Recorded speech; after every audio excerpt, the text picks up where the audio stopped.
હરે રામ હરે રામ રામ રામ હરે હરે હરે કૃષ્ણ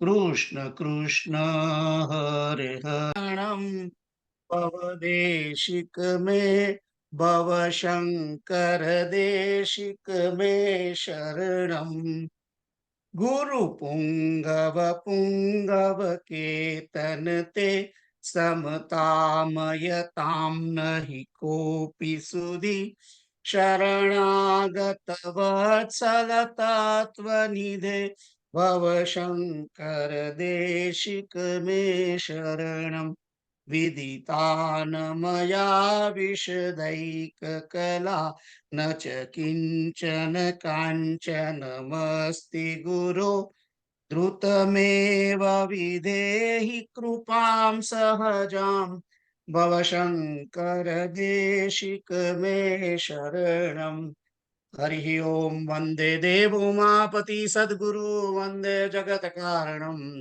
વંદે પન્નગભૂષણમ મૃગધરમ વંદે પશૂનાં પતિમ વંદે સૂર્યશશાંકવહનિનયનમ વંદે મુકુંદ પ્રિયમ વંદે ભક્તજનાશ્રયમ ચ વરદમ વંદે શિવમ શંકરમ વસુદેવસુતમ દેવમ કંસચાણૂરમર્દનમ દેવકી પરમાનંદમ શ્રી કૃષ્ણમ વંદે જગદગુરુમ. જય સિયારામ. જય સિયારામ. તો આપણે ગઈકાલે ચોથા નંબરનો શ્લોક જોયો તો 1 થી 4 નંબરના જે શ્લોક હતા એ પૂરા કર્યા હતા અને આજે આપણે 5મા જે શ્લોક છે એના ઉપર જઈએ, પણ એ પહેલા ગઈકાલનું થોડુંક પુનરાવર્તન કરી દઈએ કે જે બીજો શ્લોક હતો એની અંદર બ્રહ્મનિષ્ઠાનું મહત્વ, કે બ્રહ્મનિષ્ઠા પ્રાપ્ત થવી કઈ ઈઝી નથી. કરોડો જન્મોની અંદર તમે જ્યારે શુભ પુણ્ય કર્મો કરીએ છીએ ત્યારે એ પ્રાપ્ત થાય છે. એ બીજો શ્લોક છે એની અંદર આ મુક્તિ કેવી રીતે મળે, એની અંદર મનુષ્ય મનુષ્ય નહીં પણ જીવાત્મા કયા કયા સ્ટેજે પસાર થાય અને પછી મુક્તિ પ્રાપ્ત થાય છે એના પગથિયા પણ બતાવ્યા હતા બીજા શ્લોકમાં. ત્રીજા શ્લોકની અંદર 3 વસ્તુ દુર્લભ, મનુષ્યત્વ, મુમુક્ષુત્વ અને મહાપુરુષનો સત્સંગ, એ ત્રણેય દુર્લભ છે. અને આપણે બધા જાણીએ છીએ કે દુર્લભ તો છે જ, પણ રામ કૃપા બિનુ સુલભ ન સોઈ. એટલે રામની કૃપા હોય તો આ બધું આપણને સુલભ થઈ શકે છે. અને ત્યાર પછી ચોથો જે શ્લોક હતો એની અંદર કહ્યું કે આપણને જો આવું મનુષ્ય જન્મ મળ્યો છે અને પુરુષત્વ પણ પ્રાપ્ત થયું છે અને તેમ છતાં જો આપણે આપણા આત્માની મુક્તિ માટે પ્રયત્ન નહીં કરીએ તો નિશ્ચય આપણે જ આપણા આત્મઘાતી છીએ. આપણે જ આપણા આત્માને હાનિ પહોંચાડીએ છીએ. અને આ બધું કેમ થાય છે એનું કારણ પણ કહ્યું કે મનુષ્ય શા માટે આ રીતે એ પોતે મુશ્કેલીમાં પડે છે. તો કે છે કે અસતમાં આસ્થા રાખે છે, અસત તત્વની અંદર આસ્થા રાખે. અસત તત્વ એટલે શું? અસત તત્વ જે માઇક, બરાબર, એક્ઝેક્ટલી, એબ્સોલ્યુટલી રાઈટ વર્ડ છે, માઇક. તો જે સત નથી તે આ જગતની અંદર જે 3 મુખ્ય તત્વ છે, બ્રહ્મ, જીવ અને માયા. જીવ તો આપણે બધા પોતે જ છીએ જ, અને પ્રભુ ભગવાન એ તો સત તત્વ છે. એટલે અસત તત્વમાં રહ્યું માયા. અમારે સુરત હાઈસ્કૂલમાં એક વાઘેલા કરીને હતો ગાયક, અને એનું એક ભજન હતું તારા મલકમાં લઈ જા માલિક. આહા, લઈ જા અને એવું સરસ હતું. એ તારા મલક મારું મને યાદ છે હજુ. બીજું That's બીજું right. બધું યા એટલે કૃપાલુજી કે છે ને માઇક માઇક Yeah, અને આપણે માઇક ને માઇક માઇક બધું ભર્યા છે ને માલિક ને ભૂલી ગયા છે. that's right. Absolutely right. એટલે કારણ કે આપણા જીવનની જે પ્રાધાન્યતા છે, આપણા જીવનની અંદર આપણે માઇક વસ્તુઓને જ પ્રાધાન્ય આપ્યું છે. જગતની તમામ માઇક વસ્તુઓ અને વ્યક્તિઓને આપણે મહત્વ આપ્યું. એના કારણે આપણી આસ્થા માઇક વસ્તુઓની અંદર વધી ગઈ અને આપણે જે આસ્થા પરમાત્મા શ્રી હરિની પ્રત્યે રાખવાની છે એના બદલે આપણી આસ્થા આપણા સગાવાલા અને મિત્રો બાજુ વધારે છે. આપણને એમ થાય કે એ મારું કરશે, મારો છોકરો મારું કરશે. હું તમને લઈ જઉં ગોલ્ડન સેન્ટર ના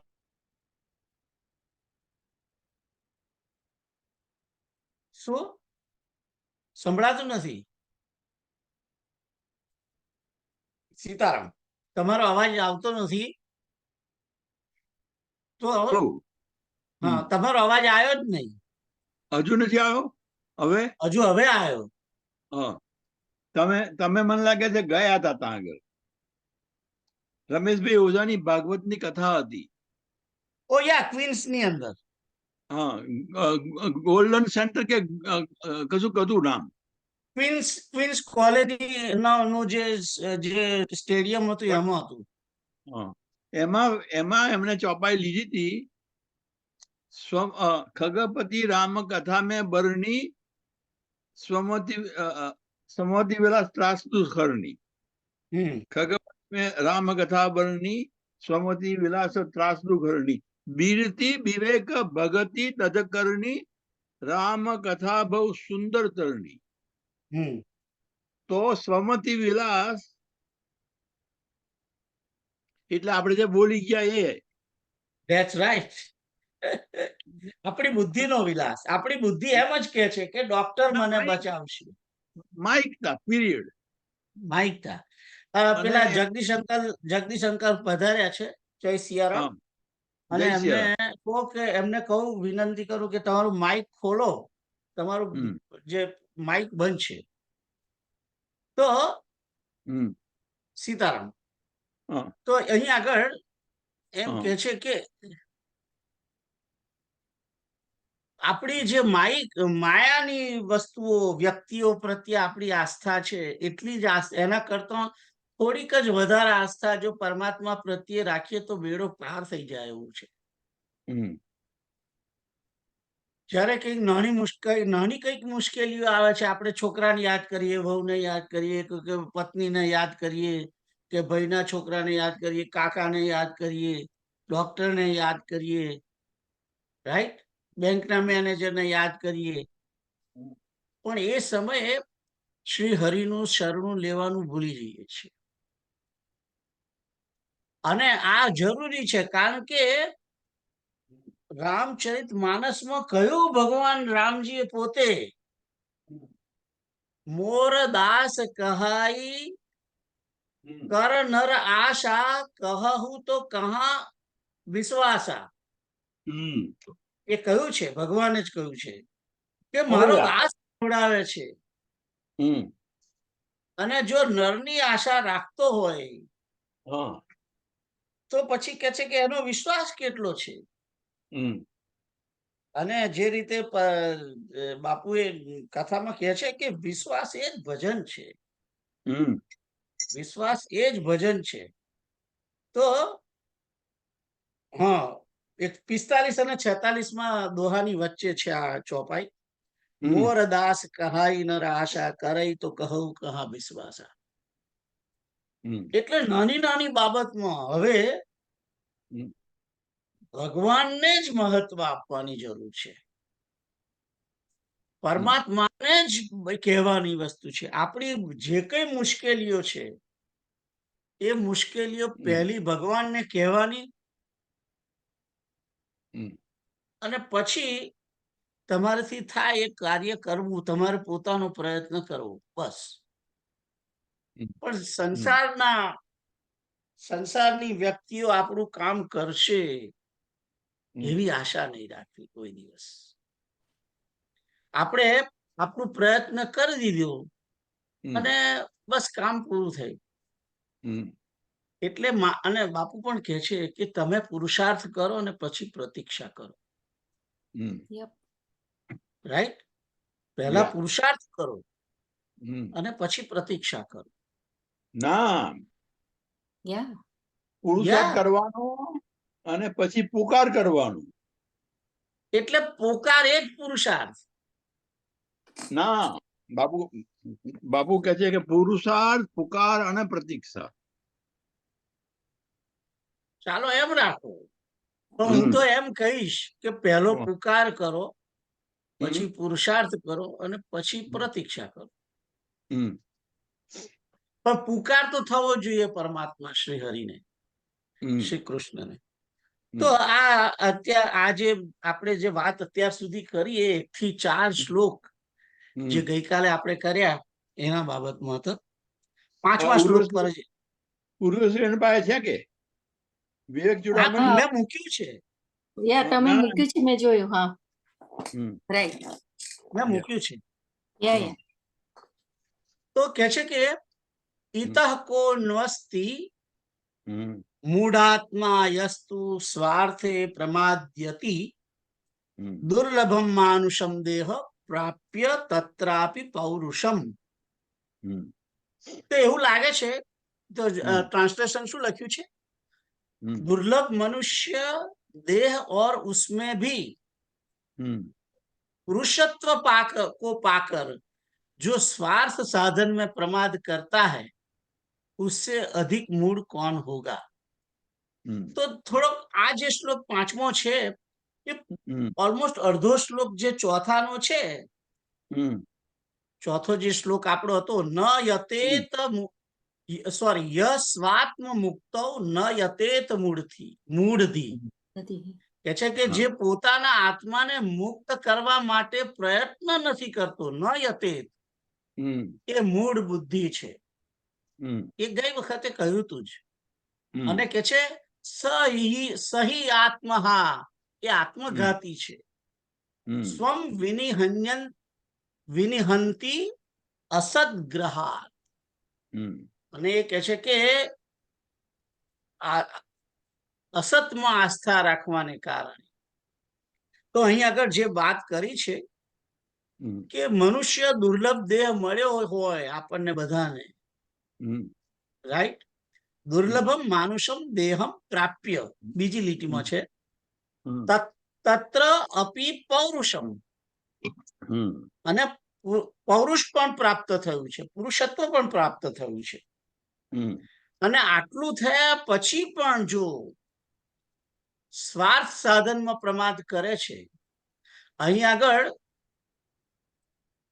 એમ કે છે કે સ્વાર્થના સ્વ અર્થ, જે સ્વાર્થ સાધન જે છે એ સ્વ એટલે કે જીવાત્મા લેવાનું છે. એટલે કે જીવાત્માના અર્થે એટલે મતલબ જીવાત્માને માટે, તો એના માટે શું કરવાનું? જીવાત્મા માટે તો મુક્તિનો પ્રયત્ન કરવાનો, બીજું શું? જીવનો મુખ્ય સ્વાર્થ છે મુક્તિનો પ્રયત્ન, મુક્તિ પ્રાપ્ત કરવી, એ જ એનો સ્વ અર્થ છે. અને એના સાધન કરવામાં જો પ્રમાદ કરીએ છીએ, રાઈટ? તો કયા કયા સાધન? 3 પ્રકારના મુખ્ય સાધનો: કર્મ, જ્ઞાન અને ભક્તિ. અને આપને બધાને ખબર જ છે, ભગવદ ગીતાની અંદર આમ તો 18 જાતના સાધન બતાયા છે, 18 એક અધ્યાયની અંદર. પણ પહેલા 6 અધ્યાયની અંદર કર્મ, બીજા 6 ની અંદર ભક્તિ, અને પછીના 6 13 થી 18 એમાં જ્ઞાન. તો આ સાધન છે. અને એના માટે પ્રમાદ ના કરવો જોઈએ. મને કહેવા દો, મારો સૌથી વધારેમાં વધારે આગ્રહ તો ભક્તિનો જ છે, કર્મ પણ નહીં. અમે જયારે પેલા દાદાજીની જોડે શીખ્યા ઉપદેશ સાર, એ ઉપદેશ સાર ની અંદર શરૂઆતમાં જ કર્મના શ્લોકો હતા 1 થી 10 આઈ થિંક. અને એમાં કહ્યું કે કર્મનો તો મહાસાગર છે અને કર્મ જડ છે એમ કે છે. હવે જડ જે વસ્તુ છે એ જડ વસ્તુ ચેતનને કેવી રીતે મુક્ત કરવામાં મદદ થવાની છે? ખ્યાલ આવ્યો? તો આ બધું પેલા એમાં છે. મદદમાં એટલું કરી શકે કે જો બરાબર સાધન એટલે કે કર્મ કર્યું હોય તો મને તમને અંતઃકરણની શુદ્ધિ થોડીક કરાવે. તેનો પણ ગેરંટી નથી કર્મ માર્ગની. કર્તુરાજ્ઞયા પ્રાપ્યતે ફલમ કર્મ કિમ પરમ કર્મ તજ્જડમ કર્તુ આજ્ઞયા પ્રાપ્યતે ફલમ. બસ એ જ છે. પહેલો શ્લોક છે. હા, એમાં સૃષ્ટિ કરતા કર્મ અને જુઓ,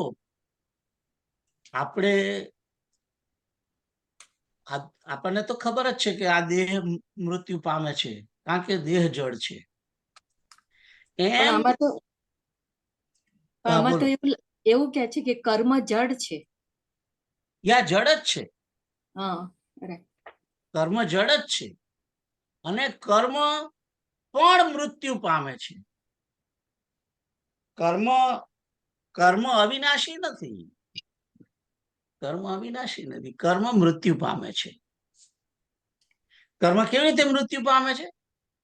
અત્યારે હું જો ભજન ગાતો હોઉં અને ભજન પૂરું થાય ને ગાવાનું મેં બંધ કર્યું એટલે એ કર્મ પૂરું થઈ ગયું, એ કર્મ મરી ગયું સીધું જ. ખ્યાલ આવ્યો? તો એ રીતે છે. આ કૃપાલુજીએ પણ કહ્યું છે કે કર્મ એ મૃત્યુ પામે છે, પછી તમારે ફરી કરવું પડે તો એ તો નવો જન્મ છે એમ. એનીવે, તો અહીં આગળ મેન આ 5મો જે શ્લોક છે એમાં કહેવાનો અર્થ શું છે કે છે કે જો સ્વાર્થ સાધનની અંદર આપણે જો પ્રમાદ કરીશું તો આપણાથી વધારે મૂળ કોણ હશે? બીજું કોણ હશે? એટલે શંકરાચાર્ય આપણને બધાને શરૂઆતમાં જ અહીં આગળ લપડાક મારી છે બધાને કે આપણે જો આપણું જ કલ્યાણ નહીં ઈચ્છીએ તો આપણા જેવું મૂર્ખ કોઈ છે નહીં. અને મને ખ્યાલ છે કે જે શું કહેવાય, ભગવાન શ્રી કૃષ્ણએ આમાં કઈ કહ્યું હતું, હું તમને કોને મૂર્ખ ના, એ તો એ જુદું છે. બરાબર, સોરી, એ જુદું છે. તો આ 5મો શ્લોક હતો. હવે તમારી પાસે જે પેલી બુક છે એમાંથી વાંચો કિરણકલ. સીતારામ. अनुवाद लखा છે, दुर्लभ मनुष्य देह और उसमें भी पुरुषत्व को पाकर जो स्वार्थ साधन में प्रमाद करता है उससे अधिक मूढ़ कौन और कौन होगा? 25. दुर्लभ मनुष्य देह और उसमें भी पुरुषत्व को पाकर जो स्वार्थ साधन में प्रमाद करता है उससे अधिक આ તમારે આ છે ને એક બીજી એક જોડાવણી છે, કોઈ બીજા લેખકની.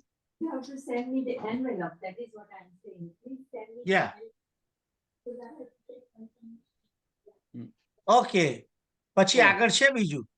હા, અને પછી વ્યાખ્યા કરી છે, પશુओं से मनुष्य इसी बात में भिन्न है कि उसकी आत्मचेतना का सर्वाधिक विकास हुआ है तथा उसमें विचार एवं निर्णय शक्ति है, किंतु उसमें अभी भी दिव्य शक्तियां सुप्तावस्था में है, जिनका विकास कर वह उच्चतम जीवन प्राप्त कर सकता है तथा अंत में मुक्ति लाभ प्राप्त कर सकता है। जीवन को किसी प्रकार जी लेना अथवा भोग सामग्री प्राप्त कर लेना ही पर्याप्त नहीं है, क्योंकि ये मृत्यु पर यही छूट जाती है। केवल स्वचेतना ही मृत्यु के बाद साथ रहती है। इसीलिए इसके विकास का प्रयत्न करना ही सबसे बड़ा स्वार्थ साधन है।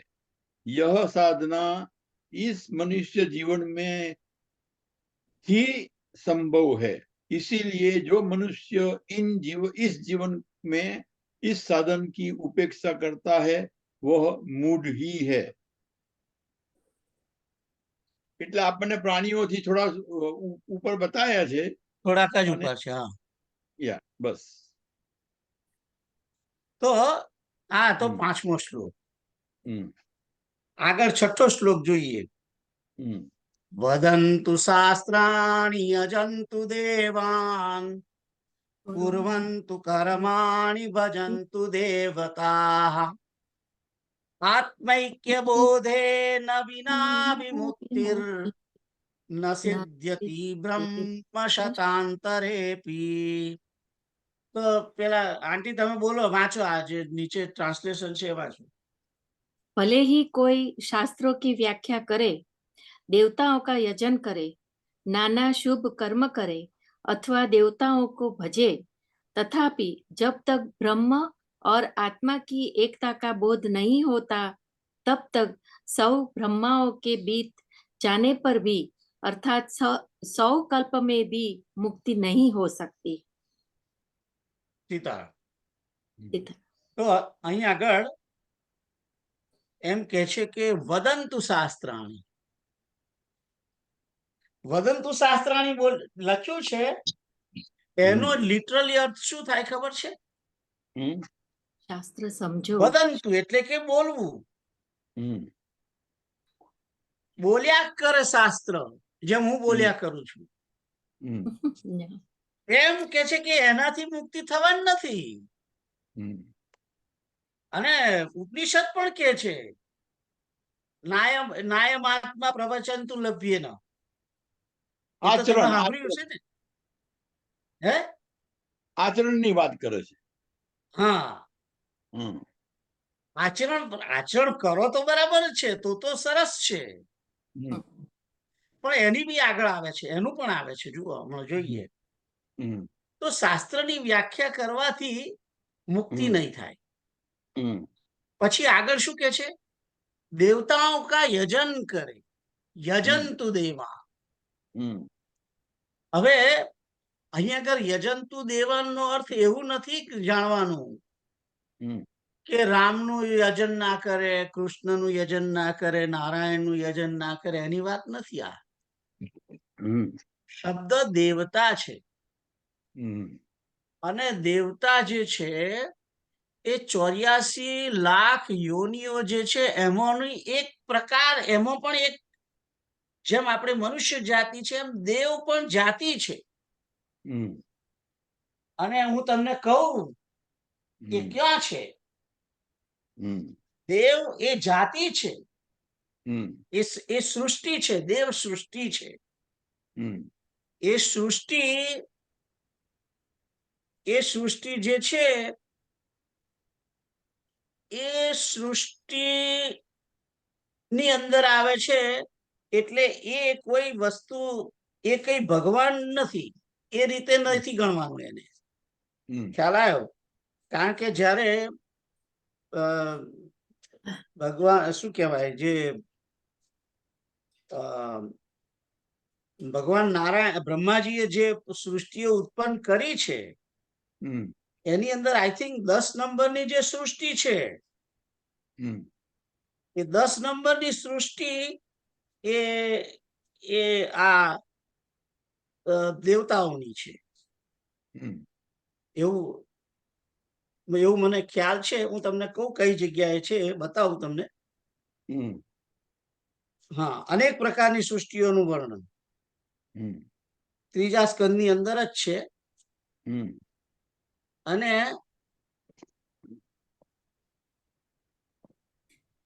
ત્રીજા સ્કંદમાં 20મો અધ્યાય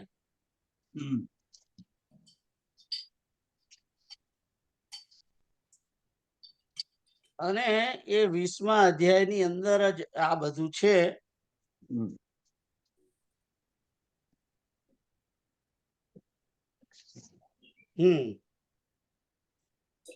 વિશ્વાવસુ દિગંબર વિક્રય પિતૃ વિદ્યાધરોની સૃષ્ટિ, બ્રહ્માજી નો ત્યાગ, કર્માદિ વૃદ્ધિ નો ચિલટ ગઈ, મનુની સૃષ્ટિ કરી છે. અને દેવતાઓની જે સૃષ્ટિ થઈ છે એ સૃષ્ટિ પરમાત્મા વડે થઈ રહી છે. કે જે દેવતાઓને પ્રગટ કર્યા છે ભગવાને, તેની અંદર છે.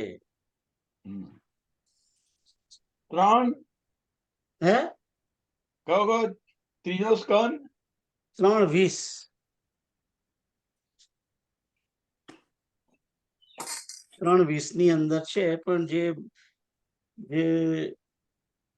મારે જાણવું એ તો આવતું નથી.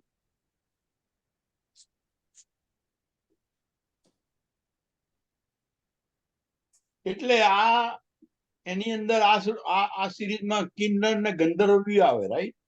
That's right. Ya, okay. 44ના શ્લોકમાં તો છે જ कि अपनी तिरोधान शक्ति से ब्रह्मा जी सिद्ध અને વિદ્યાધરોની સૃષ્ટિ ઉત્પન્ન કરી અને પછી કિન્નર અને કિમ પુરુષ ને ઉત્પન્ન કર્યા, એ બધું આવે છે. નાગ ને ઉત્પન્ન કર્યા અને મનુષ્યની ઉત્પત્તિ છેલ્લી કરેલી છે. પણ દેવતાઓની જે ઉત્પત્તિ છે એ તો બ્રહ્માજીએ નથી કરી, એ ભગવાને પોતે કરેલી છે. જે આ જે શું કહેવાય,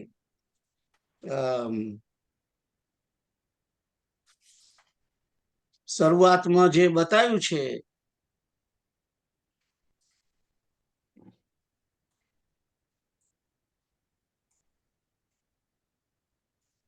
ભગવાને જે સત્વગુણથી જે ઉત્પન્ન કર્યા એ દેવતાઓને ઉત્પન્ન કરેલા, ઇન્દ્રિયોના દેવતા. હા, જુઓ 3:5:30 3:5:30 એમાં લખ્યું છે. આના નંબર પેજ નંબર 193.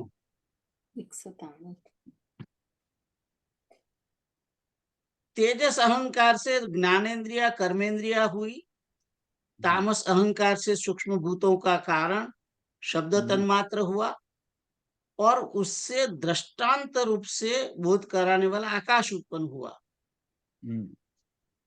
एक मिनट, मैं एक ज मिनट पहला जोयु ने. हाँ, सॉरी, 29मो श्लोक एनी उपरनो श्लोकમાં છે. वह अहंकार वैकारिक तेजस और तामस 3 प्रकार से है.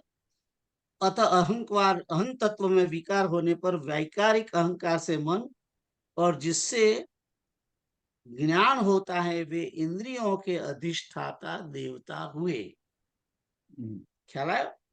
तो ये देवता हुए जे 30 નંબરનો જે શ્લોક, 30 નંબરનો જ છે, બરાબર. હું વાંચતો તો બીજો શ્લોક એટલે 30 નંબરનો જે શ્લોક છે એમાં દેવતાઓ પ્રગટ થયા છે ત્યાં આગળ, એની વાત કરી છે ત્યાં આગળ.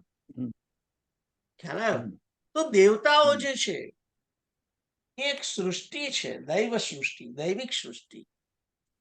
એ ભગવાન નથી. જુઓ, પરમાત્મા શ્રી હરિ અને એના અવતાર તરીકે રામ અને કૃષ્ણ તો બરાબર છે, પણ જો તમે પરમાત્મા તરીકે ગણો, હરિ પોતે જે અવતાર નથી લીધો જેમણે, એ નારાયણ જેને કહીએ છીએ આપણે, એના અંડરમાં પણ 3 છે, બ્રહ્મા વિષ્ણુ મહેશ. એટલે જે વિષ્ણુ નારાયણ છે એ પણ નથી, કારણ કે નારાયણ 3 છે.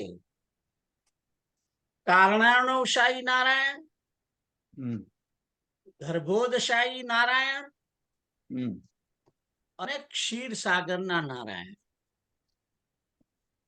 આપણે બધા જે આપણા બધા ઉત્પત્તિ કરતા જે છે જીવોના, એક ક્ષીરસાગરના નારાયણ છે. આજ બ્રહ્માંડ જ્યારે પ્રલય થશે અને જ્યારે એ આપણે બ્રહ્માની અંદર લય થઈશું, આપણા આ બધા જીવાત્માઓ, અને બ્રહ્મા જ્યારે 2 પરાર્ધની આયુ પૂરી થશે ત્યારે એ જે નારાયણની અંદર લીન થાય છે તે ક્ષીરસાગરના નારાયણ. અને એ ક્ષીરસાગરના નારાયણ એમનો બી જ્યારે પ્રલય થશે ત્યારે એ નારાયણ ગર્ભોદશાહી નારાયણની અંદર લીન થાય છે. અને ગર્ભોદશાહી ના નારાયણ એ કારણાર્ણવશાહી નારાયણની અંદર લીન થાય છે. ફરીથી બોલો. કારણો? કારણાર્ણવ. કારણાર્ણવ. ઓકે. કારણાર્ણવ. આઈ થિંક આ કારણાર્ણવ શબ્દ રામચરિત માનસમાં પણ એક જગ્યાએ આવ્યો છે. તો આ 3 પ્રકારના. તો જે કારણાર્ણવ છે ને, એ કારણાર્ણવના રૂવાડે અનેક બ્રહ્માંડો જે છે, એ બ્રહ્માંડ જે છે એ બધા બ્રહ્માંડ એ ગર્ભોદશાહીના બ્રહ્માંડ. એની અંદર જે નારાયણ છે એ ગર્ભોદશાહી નારાયણ. અને એ નારાયણના રૂવાડે જે છે એ આપણા 14 બ્રહ્માંડ જે કે છે તે, 14 લોક કે છે તે. ખ્યાલ આવ્યો? એટલે આ જે ભાગવતની અંદર જે વર્ણન છે એ ક્ષીરસાગરના નારાયણનું પણ વર્ણન ત્યાં આગળ છે, અને કારણાર્ણવનો કોઈ જગ્યાએ એમણે ઉલ્લેખ કરેલો છે. કે હું તમને સમય આવ્યો હું તમને કહીશ કે કયા કારણાર્ણવ છે અને કયા પેલા છે. જો હું તમને કદાચ મને એકદમ ઇમિડિયેટલી જો મળી જાય તો હું તમને બતાવી દઉં. ભાગવતમાં છે? હા, ભાગવતમાં છે. મમ ઉપજાએ? હે? મમ ઉપજાએ? ના, એ નહીં.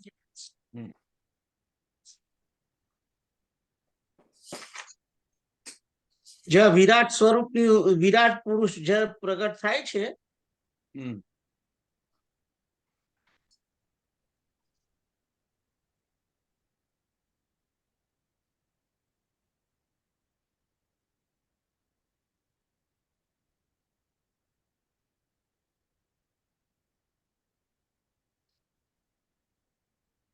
વામન વિરાટ થાય છે એ રૂપમાં કે પછી? ના, એ નહીં. એ નહીં. ઓકે. કદાચ તો બીજા ભાગમાં હશે. એક મિનિટ. કારણ કે છે ને સૃષ્ટિની ઉત્પત્તિ 2 વખત આપણે આમાં આપેલી છે. શું કહેવાય? માણસ. ના, ભાગવતની અંદર. ભાગવતમાં 2 વખત ઉત્પત્તિ આપી છે, તમને કદાચ યાદ ખબર હોય તો. એક તો 3જા અધ્યાયમાં આપી, 3જા સ્કંદમાં આપી, 4થામાં આપી છે. અથવા તો 3જામાં જ 2 વખત આપી છે. જુઓ.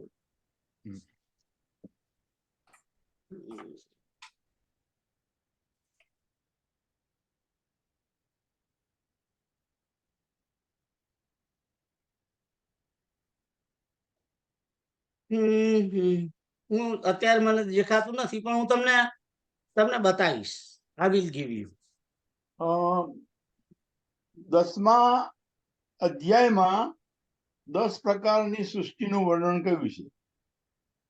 10મા અધ્યાયમાં યા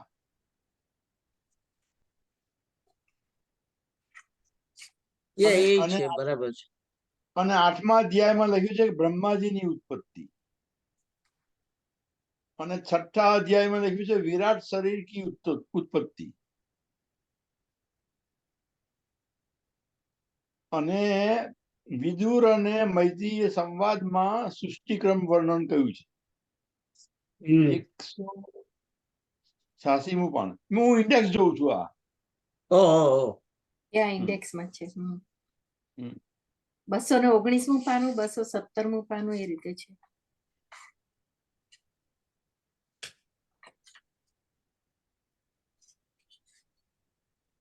અને 10મા સ્કંદમાં 10મા અધ્યાયમાં 10 પ્રકારની સૃષ્ટિનું વર્ણન છે. 213 પાન.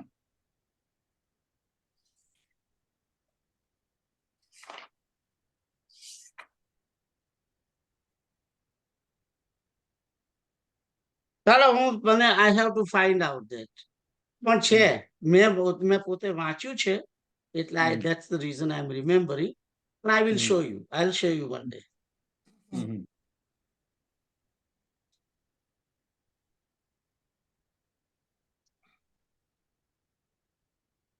કઈ વાંધો નહીં.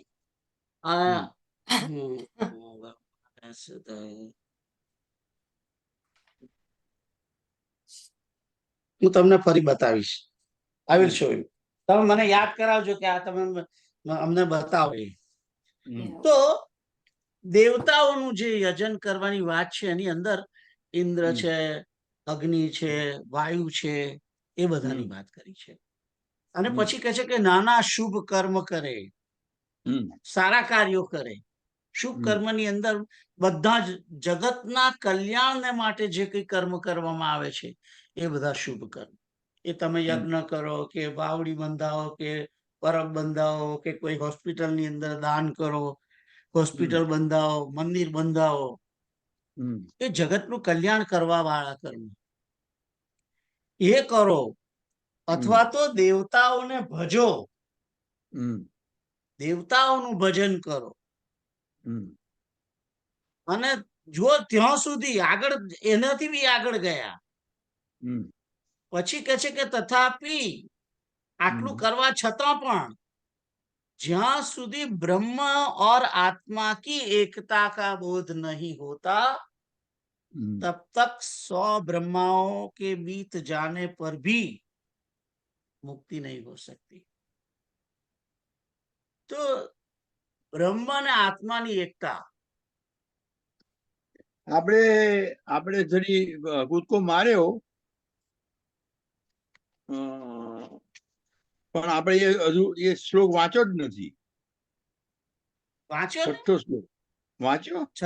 વાંચ્યો ને. આ આંટીએ એનું ટ્રાન્સલેશન પણ કર્યું ને. એમ? હા, એ પણ વાંચ્યું એમણે. તો કે છે કે આ જ્યાં સુધી આ બ્રહ્મ અને આપણો આત્મા એ બંને એક છે, એ જ્યાં સુધી કે છે કે નહીં આપણે એક્ય નહીં સમજીએ ત્યાં સુધી આ બંને એક છે એમ સમજવો તમે, તો જ મુક્તિનું કારણ છે. હવે તમને એમ થશે કે રામચરિત માનસની અંદર તો એવું હતું, એવું આવ્યું હતું કે પેલા ભુસુંડીજી મહારાજને લોમસ મુનિએ કહ્યું, સોતે તાહી નહીં ભેદા. એ બધું કહેતા હતા ને. લોમસ મુનિ નો જે સિદ્ધાંત છે, એ લોમસ મુનિ નો સિદ્ધાંત તમે એનું કાઢો તો લોમસ મુનિની જે એ છે, લોમસ મુનિનો જે સિદ્ધાંત છે,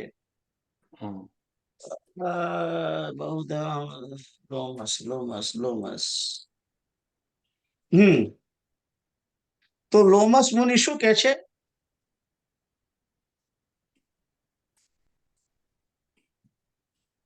સો તે તાહી 110 અને 111 ની વચ્ચે છે. અને કેવો ઉપદેશ આપે છે? લાગે કર્ણ બ્રહ્મ ઉપદેશા અજ અદ્વૈત અગુણ હૃદયેશા. કે છે કે આ ભગવાન કેવા છે? અજન્મા છે, અદ્વૈત છે, એટલે બે નથી, એક જ છે. અગુણ એટલે કે નિર્ગુણ છે. હૃદયેશા, હૃદયની અંદર બેઠેલા છે ઈશ્વર તરીકે.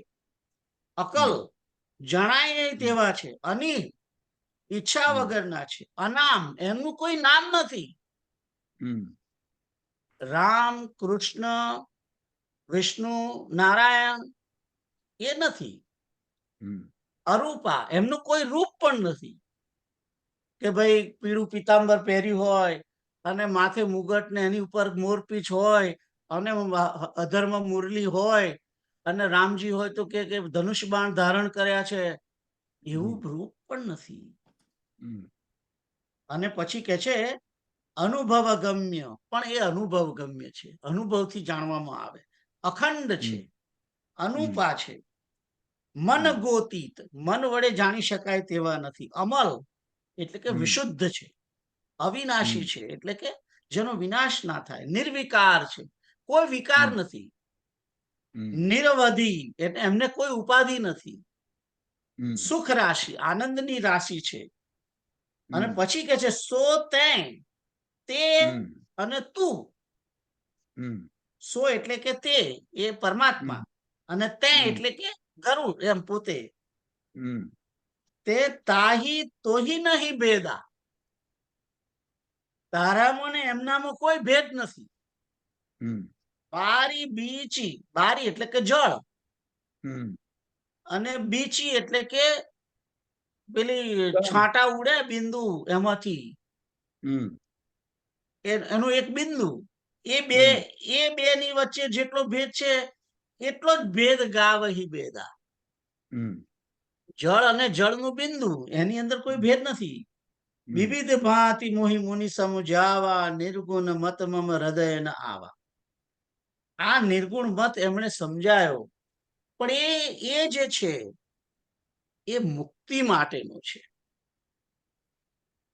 મુક્તિ માટે બ્રહ્મ અને ઐક્ય, આત્માની એકતા નો ખ્યાલ આવે ને એ ધારણા રાખીને તમે રહો તો તમને મુક્તિ મળે. પણ કુશુંડીજીને મુક્તિ જોઈતી નથી, એમને તો ભક્તિ જોઈએ છે. એટલે ભક્તિ જોઈએ છે તો ભક્તિની અંદર તો ભેદ ભક્તિ, અને એની અંદર હું સેવક અને રામજી મારા સ્વામી. મેં સેવક સચરાચર રૂપ સ્વામી ભગવંત. ખ્યાલ આવ્યો? એ હનુમાનજીનો સિદ્ધાંત છે. પેલા શું કહેવાય, અગત્યના શિષ્ય સુતીક્ષ્ણ, એ શું કે છે? મેં રઘુપતિ મેં સેવક રઘુપતિ પતિ મોરે. અસ્વાભિમાન જાય જન મોરે. હા, અસ્વાભિમાન જાય જની ભોરે. મેં સેવક રઘુપતિ પતિ મોરે, એટલે એ જ મારા સ્વામી. રઘુપતિ મારા સ્વામી અને હું એમનો સેવક. આ ભક્તિની અંદર. અને ભક્તિ જેને જોઈએ છે એ તો મુક્તિની આશા રાખતા નથી.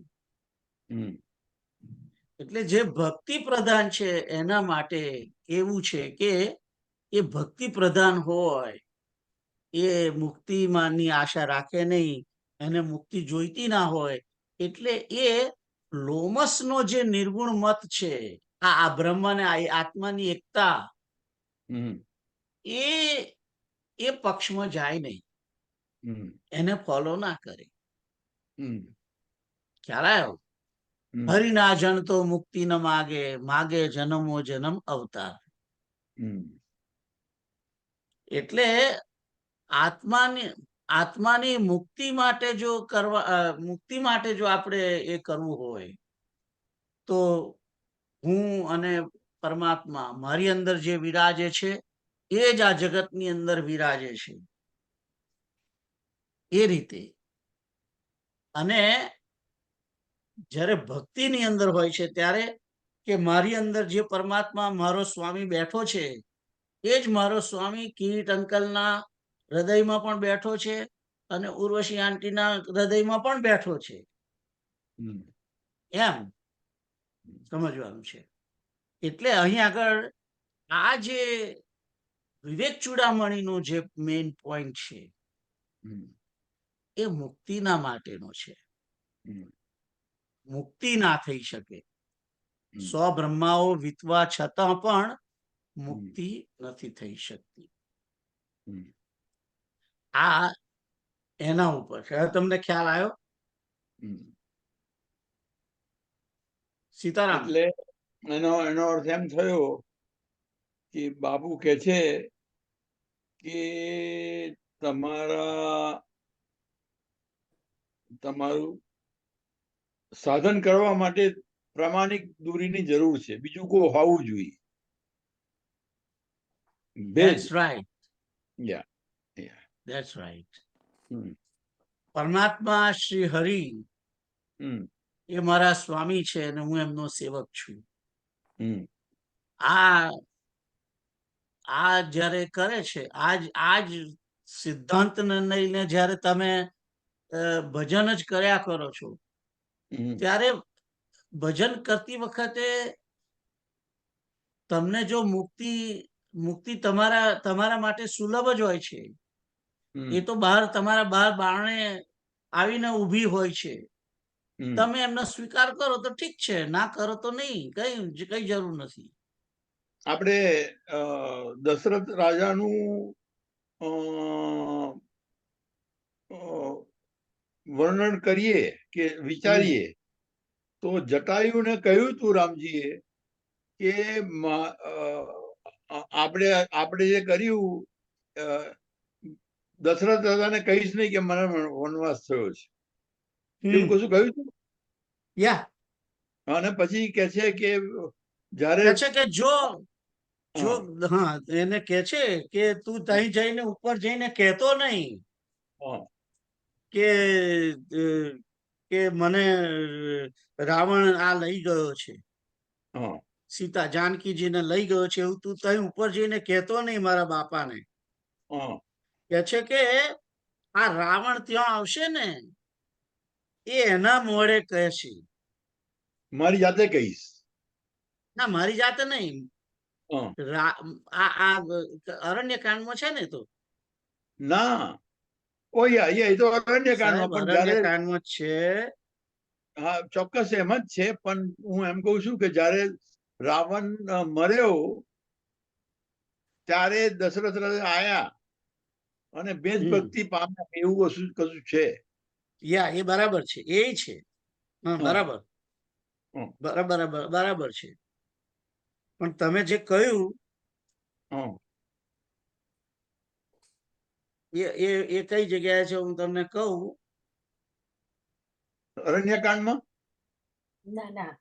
31મો દોહો. સીતા હરણ તાત જની કહું પિતાસન જાઈ, જૌ મેં રામ તકુલ સહિત કહી દશાનન આઈ. કે છે કે હે તાત, તમે ત્યાં જઈને સીતાહરણ ની વાત પિતા આગળ કહેશો નહીં. જો હું રામ હોઉં, રામ હોઉં, એમનો દીકરો હોઉં, તો કુલ સહિત કે છે આ રાવણ આવશે જયારે એનું આખું કુટુંબ સાથે આવશે ત્યાં આગળ, ત્યારે એ આઈને કહેશે એમ. એટલે આ તો ચુનૌતી આપી છે ત્યાં આગળ કે મારામાં શક્તિ છે અને હું રાવણનો સંહાર કરીશ. અને રાવણ તો આવીને કહેશે કે સૂર્યવંશની કુલ વધુનું હરણ કરવાથી કેવી દશા થાય છે, આવી દશા થાય એમ. મેં આ એંગલ થી સમજ્યો જ નતો. પણ પછી મને લાગે છે હવે જુઓ પણ એક બીજી વસ્તુ બી બહુ ફાઇન છે અહીંયા આગળ. કે છે કે તનુ તજી તાત એની ઉપરની લીટી છે, પણ એના ઉપરની લીટી એના કરતા પણ વધારે સરસ છે. અને મેં આ કોકના બીજાના મોઢે સાંભળ્યું છે. પરહિત બસ જીન કે મન માહી, તીન કહું જગત દુર્લભ કછું નાહી. અને આ મેં સાંભળ્યું ભાઈજીના એક પ્રવચનમાં. ભાઈજી એટલે કોણ? રમેશભાઈ? ના ના ના ના ના, ભાઈજી એટલે હનુમંત પ્રસાદ પોદ્દાર.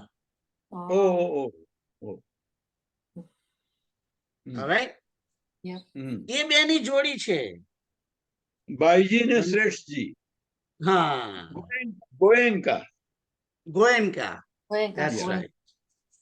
તો એ જે એમનું એક પ્રવચનમાં મેં સાંભળ્યું, અને એમાં કે છે એમણે એટલે વાત કોઈ બીજો પ્રસંગ હતો અને એને કહ્યું કે અને સમજાવતા હતા એ કે આપણા ઘરની જે બધી વ્યક્તિઓ છે સંસારની અંદર, એ કે છે કે ખટરાક થયા કરે ઘરમાં, કે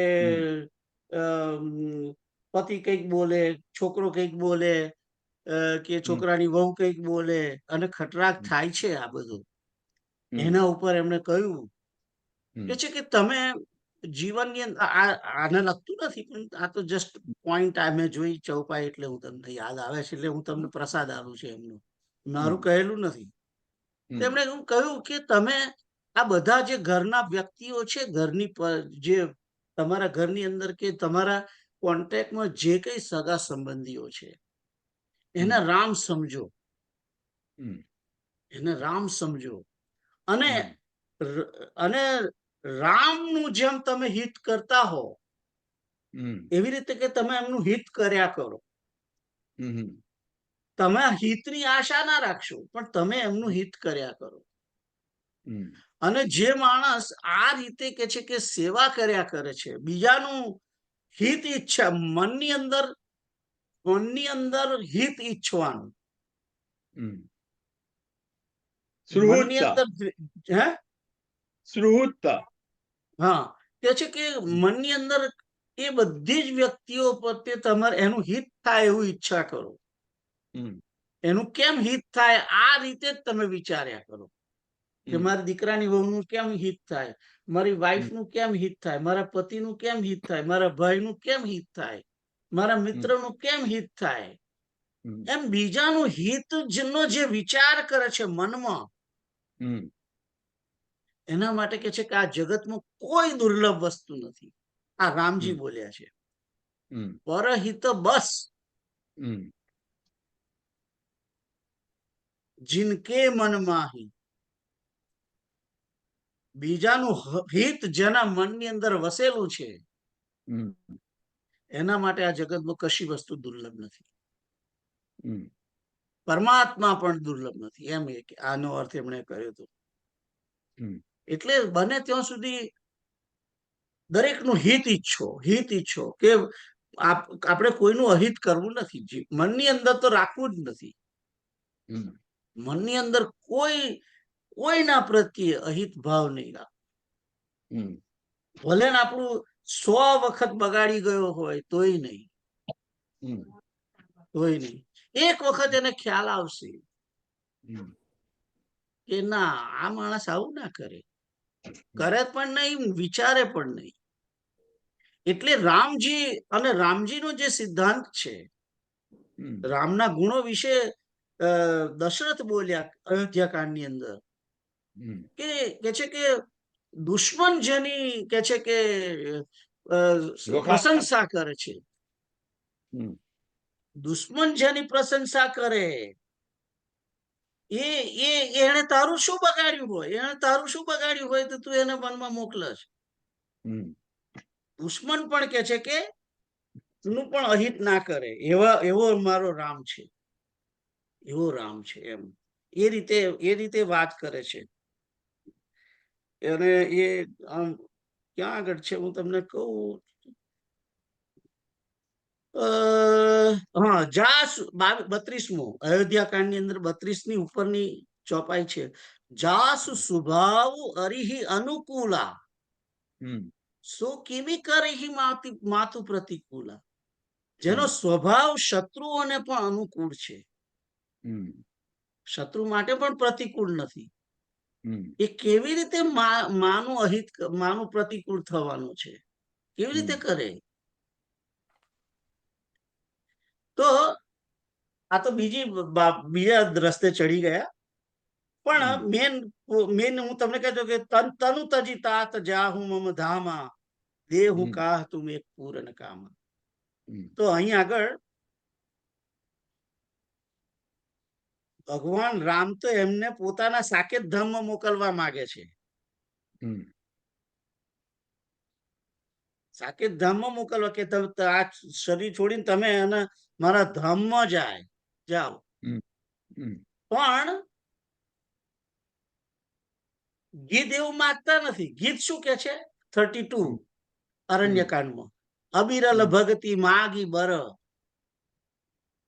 ગિદ્ધ ગયો હરિધામ તેહી કી ક્રિયા જથોચિત નિજ કર કિન્હી રામ. એટલે અવિરલ ભક્તિ માગી અને એ રીતે હરિધામમાં ગયા. ભગવાન ડાયરેક્ટ સાકેત ધામમાં મોકલવા માંગતા હતા, પણ જટાયુ ગિદ્ધ જે છે એ ભક્તિ માગીને હરિધામ ગયા. તો ભક્તિ માગીને હરિધામમાં ગયા કેવી રીતે?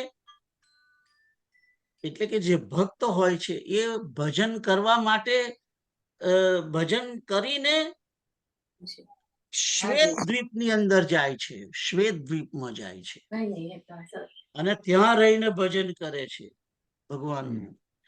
અને અને ત્યાં ક્યાં સુધી ભજન કરે છે? જ્યાં સુધી બ્રહ્માનો એ આવે ત્યાં સુધી, બ્રહ્માનું મોત આવે ત્યાં સુધી. અને પછી બ્રહ્માની જોડે જોડે એ ભક્તો નારાયણના શરીરની અંદર પ્રવેશ કરે છે. એ રીતે હરિધામ ગયા એમ. અને જ્યારે ભગવાન મુક્તિ આપે છે એ તો ડાયરેક્ટ છે. જે અહીં આ વાત કરી અહીં આગળ, આત્મૈક્ય બોધે ન વિના વિમુક્તિ ન સિદ્ધ્યતી, એ સીધું જ, વાયા વાયા નહીં,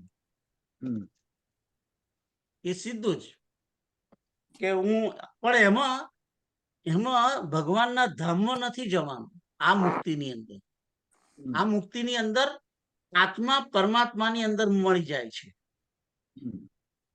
અને એ નારાયણને મળે છે અને પેલામાં રામને મળે છે, શ્રી હરિને મળે છે. ભક્ત જે છે, ભક્ત ભક્તિ કરીને પોતાના ભગવાનને પામે છે અને મુક્તિની અંદર બ્રહ્મને પામે છે આત્મા. અને બ્રહ્મ શું છે? બ્રહ્મ પરમાત્મા શ્રી હરિના સગુણ સ્વરૂપની પાછળ જે ઓરો તેજ જે છે તે બ્રહ્મ છે. બ્રહ્મ, કારણ કે બ્રહ્મ નિર્ગુણ છે અને બ્રહ્મ તો કશું નથી ને.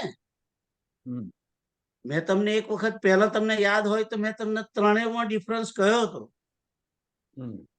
કે બ્રહ્મ શું, પરમાત્મા શું અને ભગવાન શું. ત્રણેય એક જ છે, પણ તેમ છતાં જુદું જુદું છે. જેમ બરફ, પાણી અને સ્ટીમ. બરફ, પાણી અને વરાળ, ત્રણેય એક જ ને આમ તો, આમ જુદા જુદા છે. વરાળ છે એ સ્ટીમ લેવલનું છે, એ નિર્ગુણ છે. એને કોઈ એને તમારે કોઈ સગુણતા નથી. વરાળને તમે જોઈ ના આમ અંદર હાથ નાખો તો તમારો હાથ કઈ ભીનો ના થાય. ગરમી, કારણ કે એની જોડે જોડે જે એની પેલી સ્ટીમની અંદર એ તેજ છે, જે તેજ તત્વ, એને કારણે. અને પાણીની અંદર તમે હાથ નાખો તો ભીનો પણ થાય, તો શીતળતા લાગે. ગરમ પાણી હોય તો ગરમ લાગે, બરાબર છે. પણ એમાં તમે થોડુંક અનુભવ કરી શકો કે આ પાણી છે, હાલે, તમને સહેજ આમ આઘું કરતા થોડુંક વાર લાગે, વજન પડે. અને બરફ એ તો સ્થૂળ છે, એ તો તમે એને આમ પાઠ ખસેડવું આમ ધક્કો મારવો પડે મોટું એ હોય તો. બરફની અંદર બરફનું ચોસલું હોય એમાં નૌકા જાય નહીં, પણ પાણીમાં જઈ શકે. તાર વરાળની અંદર નૌકા ફરે ના ફરે. એટલે આ જેમ પાણીના આમ જે 3 સ્વરૂપ છે, એમ બ્રહ્મ, પરમાત્મા અને ભગવાન છે વસ્તુ એક જ, પણ 3 ફોર્મ છે. અને બ્રહ્મ જે છે એ નિર્ગુણ છે, અને સગુણની અંદર 2 છે, ભગવાન પણ છે ને પરમાત્મા છે. અને એ પરમાત્મા જે છે એ 4 હાથ વાળા, અને એ આ કારણાનુશાહી ને ગર્ભોદશાહી ને ક્ષીરોદશાહી એ પરમાત્મા. પણ ભગવાનની વાત આવે તો કોણ? તો રામ, કૃષ્ણ, પરશુરામ, આ બધા ભગવાન કહેવાય. નરસિંહ, મત્સ્ય નારાયણ, વ્યાસ નારાયણ, આ બધા ભગવાન છે જે અવતાર લે છે. જગતમાં આપણી સમક્ષ આપણી જેમ આવીને જે રહે છે, જે આ મનુષ્યોચિત ક્રિયાઓ કરે છે, મનુષ્યોચિત નાટક કરે છે, લીલા કરે છે. નાટક નહીં, એને લીલા કહે છે આ લોકો. અધ્યાત્મની શબ્દ લીલા છે. એ મનુષ્ય જેવી લીલા જે કરે છે તે ભગવાન છે. એટલે ભગવાનને નામ હોય, રૂપ હોય, ગુણ હોય, લીલા હોય ને ધામ પણ હોય. પણ પરમાત્માને નામ હોય, રૂપ હોય, ગુણ હોય અને ધામ હોય, એમને લીલા ના હોય. નારાયણની કોઈ દિવસ લીલા ના હોય. નારાયણ આઈને જતા રહે ગરુડ પર, એ તમને થોડોક મિનિટ દેખાય ને પ્રગટ થાય ને તરત અદ્રશ્ય થઈ જાય, એ નારાયણ.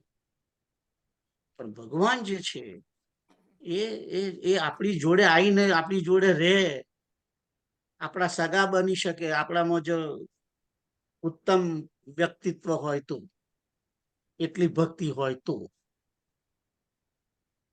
ખ્યાલ આવ્યો? ઓલરાઈટ. કોઈ ક્વેશ્ચન છે?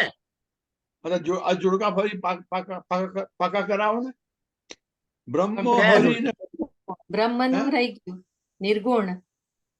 બ્રહ્મ નિર્ગુણ. એટલે એમાં તો કશું જ નામ, રૂપ, લીલા, ધામ કશું જ ના આવે, કશું જ ના હોય. રાઈટ. એમાં કોને ભજવાના? તમારે નામ જ નથી, કોનું નામ લો તમે?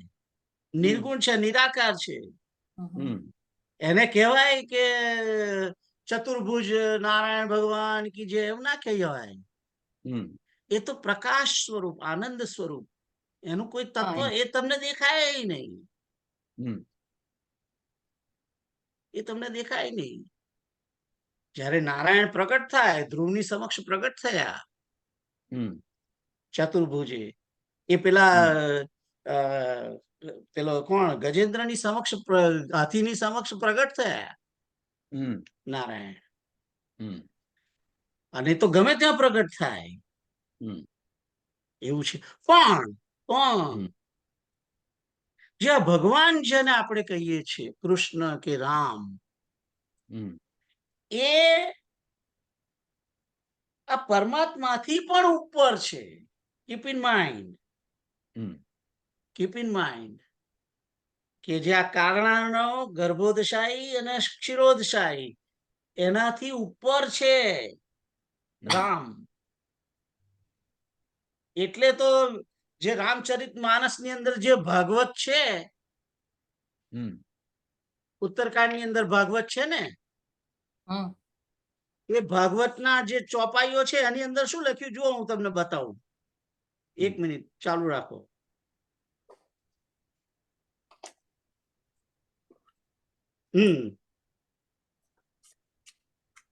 એકાણું ના 92 નો જે 91 ના 92 ની વચ્ચે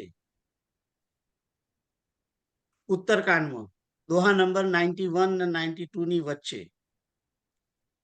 એટલે કે છે કે શારદ કોટી અમિત ચતુરાઈ, અનેક સરસ્વતીઓ જેટલી, કરોડો સરસ્વતીઓ જેટલી એમની ચતુરાઈ છે. કેમ?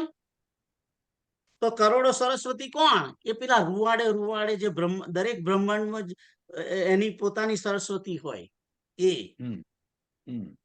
અને વિધિ સત કોટી સૃષ્ટિ નિપુણાય, દરેક બ્રહ્માંડે જુદો બ્રહ્મા હોય. આપણા બ્રહ્મા 5 મુખ વાળા બ્રહ્મા હતા ઓરિજિનલ. અને ભગવાન શંકરે બાણ માર્યું અને એક માથું કાપી કાઢ્યું. એટલે 4 મુખ વાળા બ્રહ્મા છે અત્યારે આપણી જોડે, પણ ઓરિજિનલ તો 5 મુખ હતા. તો એવા કરોડો બ્રહ્માંડો જેટલી સૃષ્ટિ નિપુણાઈ છે. અને વિષ્ણુ કોટી સમ પાલન કરતા, કરોડો વિષ્ણુ. એ કરોડો વિષ્ણુઓ કયા કયા? આ કરોડો ક્ષીરસાગર વાળા વિષ્ણુ. કારણ કે ક્ષીરસાગરના જે વિષ્ણુ છે એ પેલા બ્રહ્માંડ, દરેક બ્રહ્માંડે લટક્યા છે જે બ્રહ્માંડો, એની અંદરનો વિષ્ણુ. અને રુદ્ર કોટી સત સમસંહર્તા, કરોડો રુદ્રો છે. દરેક બ્રહ્માંડ ની અંદર એક રુદ્ર, દરેક બ્રહ્માંડ ની અંદર એક કુબેર, દરેક બ્રહ્માંડ ની અંદર એક માયા. દરેક ની માયા જુદી. આપણી ક્ષીરસાગર ની માયા જે છે મહાલક્ષ્મી, એને બીજા બ્રહ્માંડ ની મહાલક્ષ્મી, કારણ કે એના વિષ્ણુ જુદા, એની માયા જુદી, એની લક્ષ્મી જુદી. ભાર ધરન સતકોટી અહિંસા, નિરવધિ નિરૂપમ પ્રભુ જગદીશા. તો આ જે છે રામ, એ તો બધા બ્રહ્મા વિષ્ણુ ને મહેશ થી પણ ઉપર છે. એ રામ છે, એ રામ છે.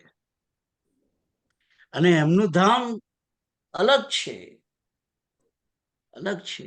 એટલે જુઓ, વૈવર્ત પુરાણ છે, એની અંદર ભગવાન શ્રી કૃષ્ણ અને રાધા જે બિરાજે છે ગોલોક ની અંદર, એ ગોલોકના કૃષ્ણ એ પોતાની અંદરથી જે બહાર નીકળ્યા છે, બીજા વિષ્ણુ જે અંદર કૃષ્ણ વિરાજે છે ગોલોક ની અંદર, એમાંથી જે નીકળ્યા શ્રી હરિ, એ કારણાનો, અને એમને એ ગોલોક માંથી બહાર આવીને નીચે વૈકુંઠમાં પધાર્યા. એમણે પોતાનો લોક વૈકુંઠ લોક બનાવ્યો.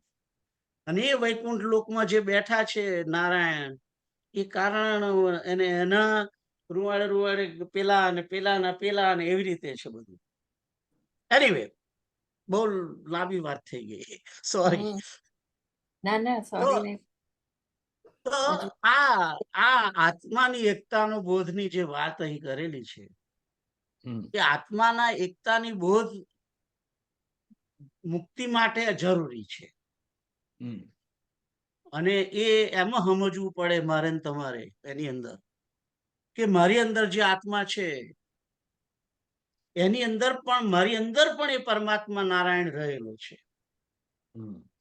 પણ ભક્ત જે છે એ નારાયણ જે અંદર હૃદયમાં વસેલો છે ને સ્વામી માને છે. પણ જે જ્ઞાની છે એ નારાયણને પોતાની સમાન માને છે. એટલે એમ બોલે સોહમ, એમ બોલે સદા મે સમત્વમ ન મુક્તિર ન બંધ, શિવોહમ શિવોહમ, એવું બોલે, એવું બોલે. પણ જે ભક્ત છે એના માટે તો એ તો પોતે જુઓ, સુતીક્ષ્ણ ધ્યાન કરે છે, રામનું ધ્યાન કરતા હતા ને, કે મારી અંદર રામ બેઠા છે. એ રામ સામે આવીને ઉભા રહ્યા, અરણ્યકાંડ ની વાત કરું છું, ત્યારે એ પોતે આંખ ખોલતા નથી. તો એટલે રામજીએ શું કર્યું? પોતાનું જ મોડું અને એ સ્વરૂપ બદલી કાઢ્યું છે. ચતુર્ભુજ નારાયણનું સ્વરૂપ દેખાડ્યું અમને, એટલે તરત અકળાઈ ગયા કે આ શું આવ્યું મારા હૃદયની અંદર, આ શું આવ્યું? તરત આંખ ખોલી કાઢી કે મારા સ્વામી નો યાર. એટલે જે ભક્ત જે છે એ ધ્યાન જ્યારે કરે પોતાના ભગવાનનું, ત્યારે એના સ્વામી તરીકે માને, અને બીજાની અંદર પણ એ જ નારાયણ રહેલા છે. એકતા તો સમજે છે, બ્રહ્મ અને આત્માની એકતા ભક્ત એ પણ સમજવાની છે ને રાખવાની છે, પણ રાખવાની જુદી રીતે છે. કે મારી અંદર જે બેઠો છે એ ભગવાન કિરીટ અંકલ ની અંદર પણ બેઠો છે, એની અંદર પણ એ જ નારાયણ બિરાજે છે, એને હું પ્રણામ કરું છું. મારો રામ એમાં પણ બેઠો છે, એને પ્રણામ કરું છું. રાઈટ? એટલે તો શરૂઆતમાં વંદના પ્રકરણમાં સિયારામમય સબ જગ જાની કરઉ પ્રણામ જોરી જુગ પાની. રાઈટ?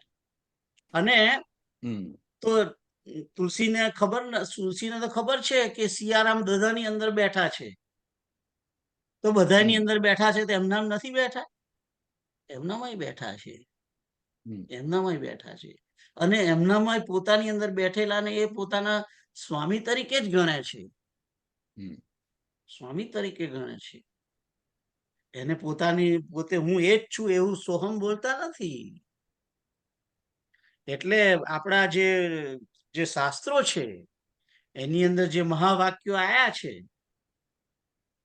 મહાવાક્યો બધા તત્વમસી ને બધા છે ને, તત્વમસી ત્વમ અસી, તે તું છે. કોણ તે તું છે?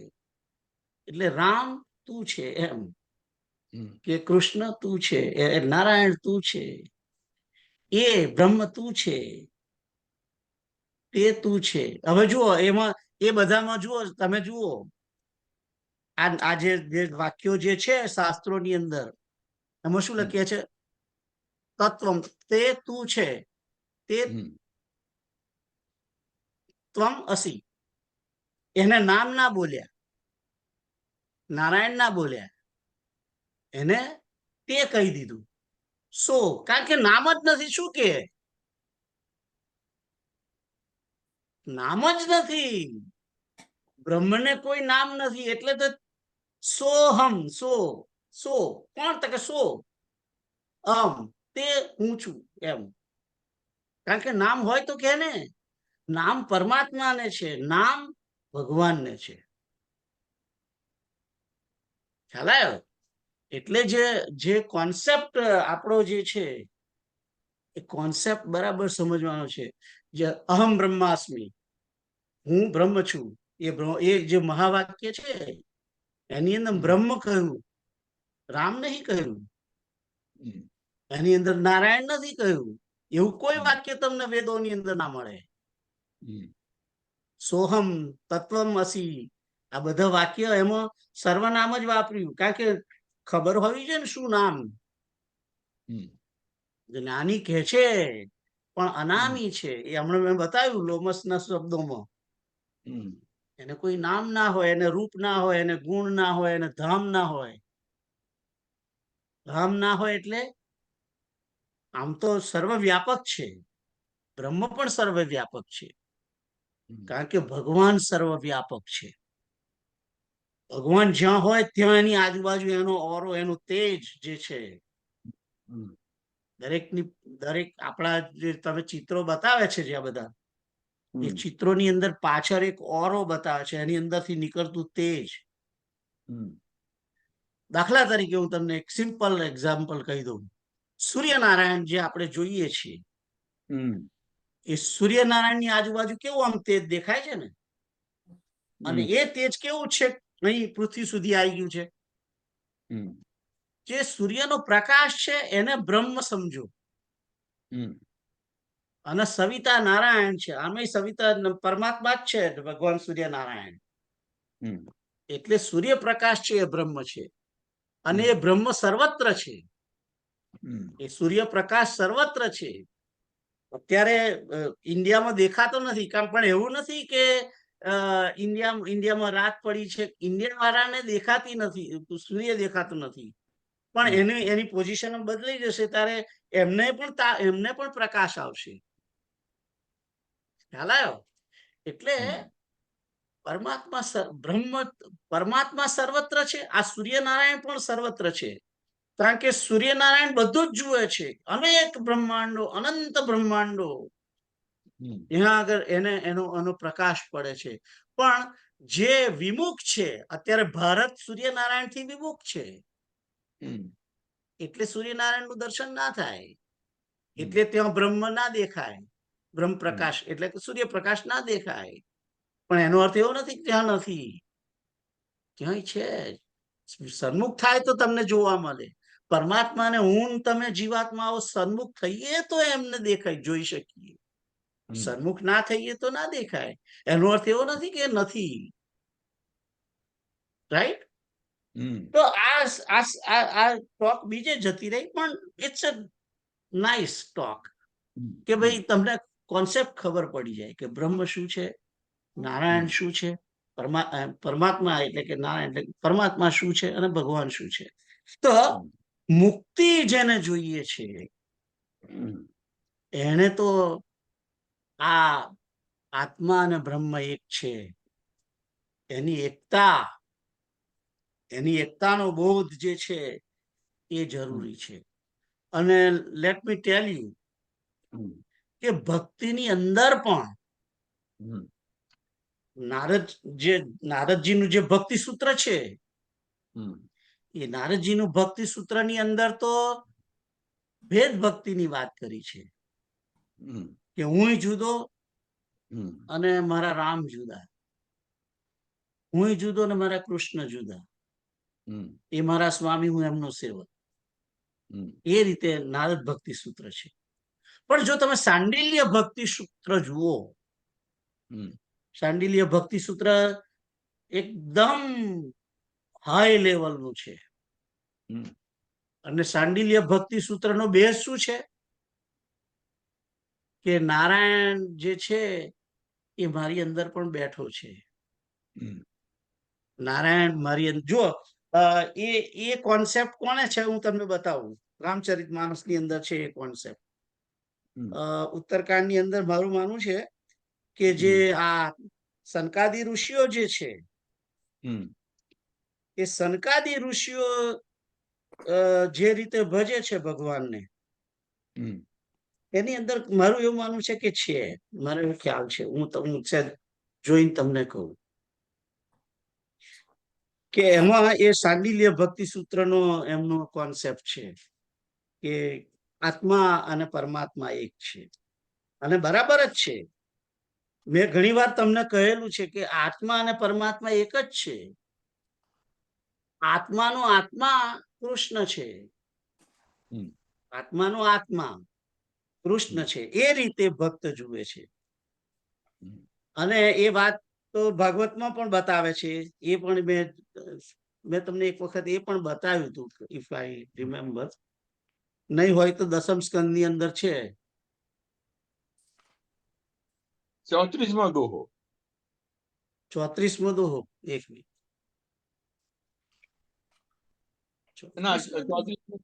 32ની ઉપર. 32ની ઉપર.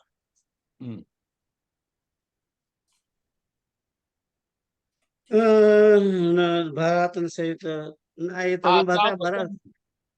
33 પછી સ્તુતિની અંદર છે કોઈ જગ્યાએ, જો લખ્યું છે જુઓ. 34મો દોહો છે ને, એની ઉપર બીજી લીટીમાં સર્વગત સર્વ ઉરાલય બસહી સદા હમ કહું પરિપાલય. બરાબર. હવે જો તમારે જો ટ્રાન્સલેશન હોય તો એનું ટ્રાન્સલેશન બોલો. आप सर्वरूप है, सब में व्याप्त है और सबके हृदय रूपी घर में सदा निवास करते हो.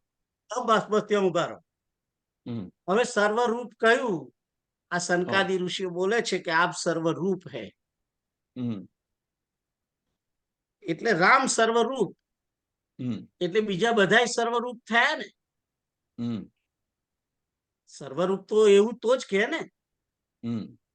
હું કિરીટ અંકલ ને એમ કહું કે તમે સર્વરૂપ છો, એવું કહું એટલે પ્રતિમા આંટી પણ કિરીટ અંકલ કહેવાય, અને આ જગદીશ અંકલ પણ કિરીટ અંકલ કહેવાય, અને ઉર્વશી આંટી પણ કિરીટ અંકલ કહેવાય. સર્વરૂપનો તો અર્થ એ જ થયો ને. અચ્છા, પછી એ વસ્તુ બતાવે છે કે બંને એક છે. આ સનકાદીનો સિદ્ધાંત છે. અહીંયા સનકાદી ઋષિઓ એ માને છે કે મારા આત્માની અંદર જે છે એ રામ જ છે. એ રામ બેઠો છે, મારી અંદર પણ બેઠો છે, અને મારી સનાતનની અંદર પણ છે, અને સનકની અંદર પણ છે, અને જે બીજા ત્રીજા ભાઈ છે એમ, કારણ કે 4 ભાઈઓ છે ને કુલ, તો એમની અંદર પણ એ રામ જ છે. એ રામ જ છે, એ રામ જ છે એમ. એટલે અદ્વૈત થયું. અદ્વૈત પણ ભક્તિ તો ખરી. અદ્વૈત છે પણ ભક્તિ છે. અને સર્વગત નો એમ કે બધે વ્યાપ્ત છો, એ જ અર્થ છે ને. આગળ બધે વ્યાપ્ત છો. વ્યાપ્ત કેવી રીતે કે છે? એટલે એક જગ્યાએ પરમાત્મા છે. આત્મામાં પરમાત્મા છે જ એમ. ના, આત્માની બહાર પણ છે. સર્વગત જે કે છે એ બહાર પણ છે. એટલે જુઓ, ભગવાન શંકર જે બાલકાંડ ની અંદર સ્તુતિ છે, જય જય સુરનાયક, એની પહેલા શું કે છે? ભગવાન શંકર એમ કે છે કે તમે મને એમ કહો કે ભગવાન ક્યાં નથી, એવું બોલે છે. હરિ વ્યાપક સર્વત્ર સમાન. ના, એના પછીની લીટી, દેશ કાલ દિશી બિદિસહુ માહી, કહઉ સો કહા પ્રભુ નાહી, કહા જહા પ્રભુ નાહી. જે લીટી છે, દેશ એટલે કે તમામ દેશ, સ્થાનની વાત કરી છે. કાલ એટલે કે ભૂત, ભવિષ્ય અને વર્તમાન. દિશી એટલે કે દિશાઓ, 10 દિશાઓ. એની અંદર પૂર્વ, પશ્ચિમ, ઉત્તર, દક્ષિણ, નૈઋત્ય, વાયવ્ય, અગ્નિ અને ઈશાન બધું આવી ગયું. ઉપર અને નીચે 10 દિશાઓ. અને બિદિશા દિશા બિદિશા માહી. મારું માનવું છે બિદિશા એટલે આ જે ખૂણાની વાત છે તે કહેવાય છે, વિશેષ દિશા બિદિશા. તો એ બધી જગ્યાએ કહઉ સો એટલે પરમાત્મા, એ રામ કે નારાયણ કહો કે જે કોઈ, કહો સો કહા જહા પ્રભુ નાહી, ક્યાં નથી, બધે જ છે. એટલે જો તમે હમણાં અહીં આગળ, હું હમણાં લંબટનમાં મારો પ્રેમ ખૂબ છલકાઈ જાય, છલકતો નથી પણ છલકાઈ જાય, માનો કે તો અહીં જ મારા ભગવાનના મંદિરમાં જ પ્રગટ થઈ જાય, જાગૃત થઈ જાય, એકદમ બહાર નીકળી પડે. જેમ પેલા પ્રહલાદની સમક્ષ થાંભલામાંથી બહાર નીકળ્યા ને, અને એ જે વાત 7મા સ્કંદની અંદર પ્રહલાદ નરસિંહ ભગવાનનું જે પ્રાગટ્ય છે, એ પ્રાગટ્ય એ જ બતાવવા માટે છે ભાગવતની અંદર, એ સિદ્ધાંત બતાવવા માટે છે કે ભગવાન સર્વત્ર છે. એ સિદ્ધાંતને પૂરેપૂરો આમ આખો તમને દાખલો બેસાડે છે. મારે શબ્દો બરાબર આવડતા નથી, પણ તમે સમજી ગયા કે હું શું કહેવા માંગુ છું. કે નરસિંહ જે પ્રગટ થાય છે થાંભલામાંથી, એ થાંભલામાંથી પ્રગટ થયા તો અંદર આવીને પૂરાયા હતા પોતે. અરે ભાઈ, થાંભલામાં હતા જ, બહાર નીકળી ગયા, તરત સન્મુખ થઈ ગયા, ભગવાન સન્મુખ થઈ ગયા પ્રહલાદની સમક્ષ. તો સર્વત્ર. પણ આ કેમનું આવ્યું? આપણે વાત ચાલતી હતી કે હું ભૂલી ગયો. સંકાદિક. સંકાદિક.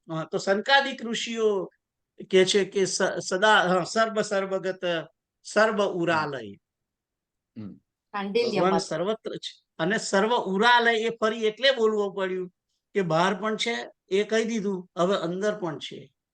ઉર એટલે કે હૃદય, આલય એટલે સ્થાન. કે અંદર હૃદયના સ્થાન, હૃદયની અંદર પણ છે. દહરાકાશ જે છે એ દહરાકાશની અંદર છે એ રામ, એમ કે છે. તો આ બ્રહ્મ અને આત્માની એકતા ભાગવત ની અંદર જુઓ, દસમ સ્કંદ ની અંદર ક્યાં બતાવ્યું, હું તમને કહું. દસમ સ્કંદમાં છે, એક મિનિટ મને જરા એક મિનિટ યાદ કરવા દો. દસમ સ્કંદમાં જ છે. દસમ સ્કંદમાં કે સાતમા સ્કંદમાં, ના દસમ સ્કંદમાં છે. જ્યાં આગળ ગોપી ગીત છે ને એ એરિયામાં છે.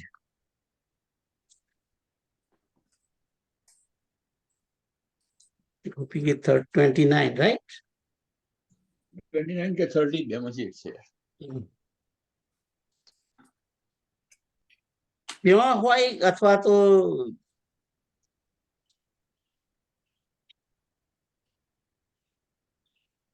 ભગવાન પ્રગટ થયા પછી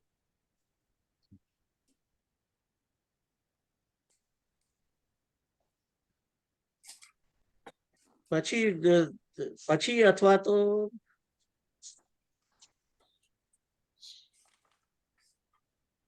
એક જગ્યાએ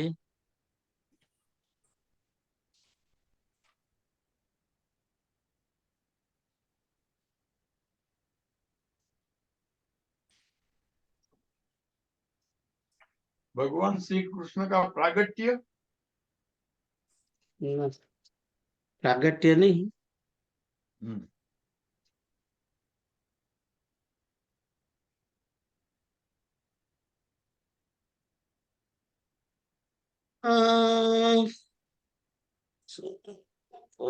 अपना के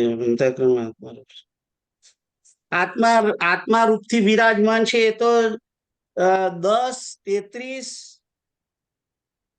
36 ત્યાં છે જ. પણ હું જે શોધું છું એ બીજી વસ્તુ શોધું છું.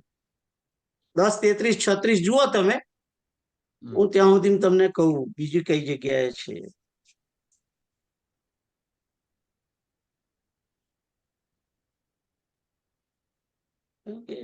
હું બધાનો આત્મા છું એવું કહ્યું, આત્માનો આત્મા છું એમ.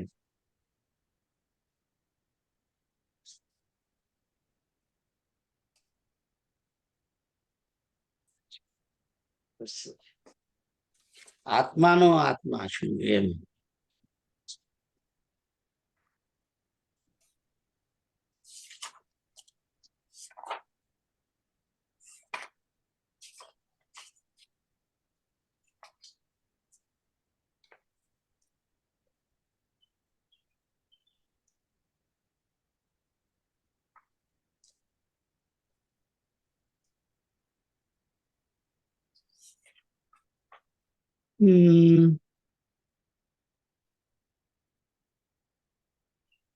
विस्मो छे आई थिंक। परीक्षित, यद्यपि भगवान आत्माराम है, उन्हें अपने अतिरिक्त और किसी की भी आवश्यकता नहीं है। આત્માના આત્મા છે એવી રીતે લખ્યું છે. મેં તમને લોકોને પહેલા એક વખત બતાવ્યું તું પણ ખરું એ.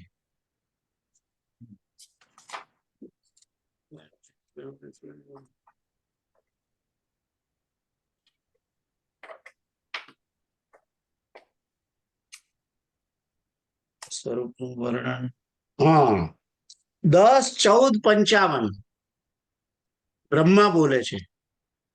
10, 14, 55. 10, 14, 55. 14મો અધ્યાય આવે એટલે સમજી જવાનું કે બ્રહ્માનું છે, બ્રહ્માજી બોલે છે. ના, હા, બ્રહ્માને વાત કર્યા પછી, હા બરાબર, મળી ગયું. 55મો શ્લોક છે. પરીક્ષિત સુખદેવ પોતે કહે છે.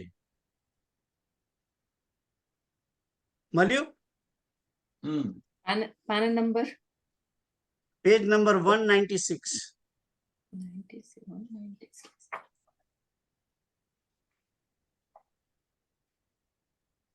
कृष्णमेव हि એમાં પણ ટ્રાન્સલેશન વાંચો એટલે તમને ઇઝીલી ખબર પડી જશે. इन श्री कृष्ण को ही तुम सब आत्माओं का आत्मा समझो.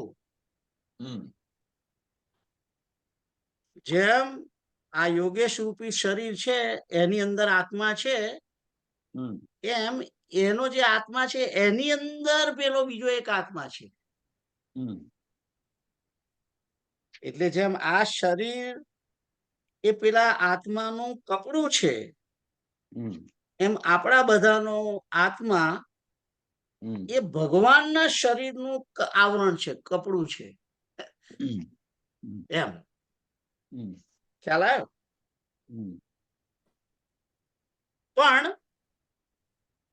પણ જો 56મો શ્લોક જુઓ, એની નીચેનો. હું આ બધું ખોલું છું, પછી મને તરત બીજી જોડે વસ્તુ હોય તો મને એમ થાય કે ચલો बताई दो. तो 56 શું કે છે?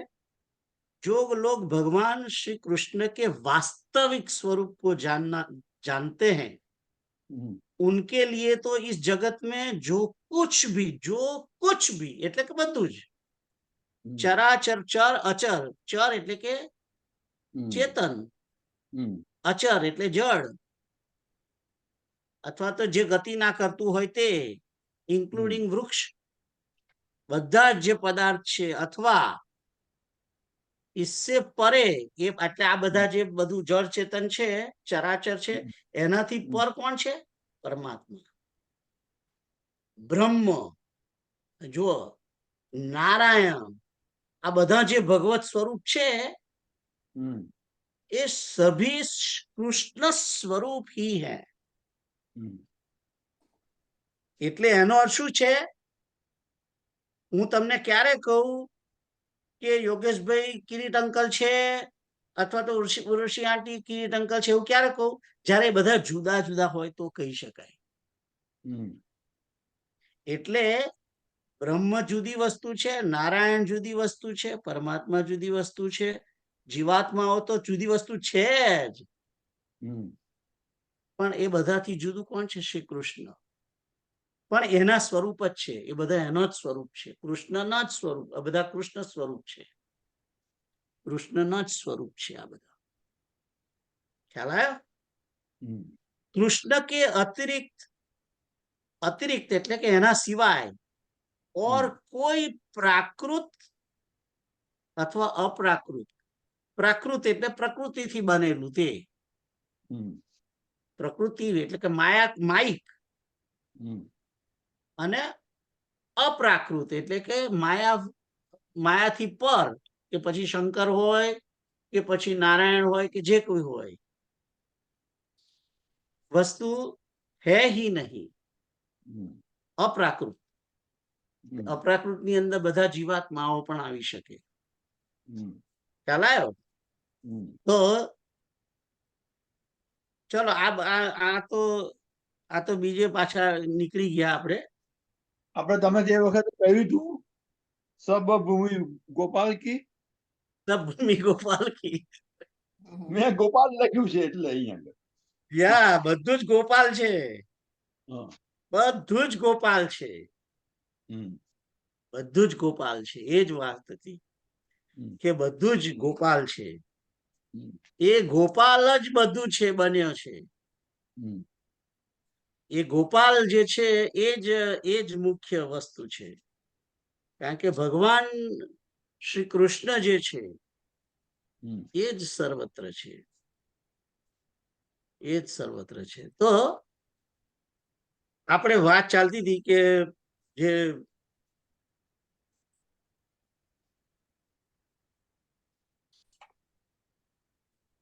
બ્રહ્મ અને ઐક્ય, એ એકતા સમજવી જ પડશે.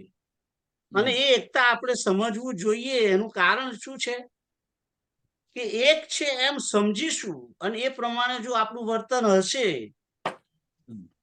તો એનાથી રાગ દ્વેષ બંધ થઈ જશે, મારું તારું બંધ થઈ જશે. કારણ કે પછી જો બધું જ ભગવાન હોય તો પછી બધું ભગવાનનું જ છે. આ બધું આપણું કશું રહ્યું નહીં. અને જો વસ્તુ મારું હોય જ છે જ નહીં તો પછી એનો મને અહંકાર કેવી રીતે આવે? અહંકાર ના આવે. એટલે આ જે વાત છે એ ખાસ એમ કે ફોલો કરવા જેવી છે. બેઝિકલી એ ફોલો કરવા જેવી આ વાત છે કે આ જે પરમાત્મા શ્રી હરિ છે એ સર્વત્ર છે, સર્વદા છે, અને એ જ બધું છે. એના સિવાય કોઈ વસ્તુ, કોઈ જગ્યા બાકી નથી. એ નથી, એ કોઈ એ અહીં નથી, અહીં નથી એવું નહીં, બધે જ છે. દરેકે દરેક જગ્યાએ એ જ બેઠેલો છે. એના સિવાય બીજી કોઈ વસ્તુ જગ્યા જ નથી. એના સિવાય બીજું કોઈ છે જ નહીં. આ તો લાગે છે કે કિષ્કિંધા કાંડનો ત્રીજો દોહો લાગે છે. કિષ્કિંધા કાંડનો ત્રીજો દોહો શું કે છે?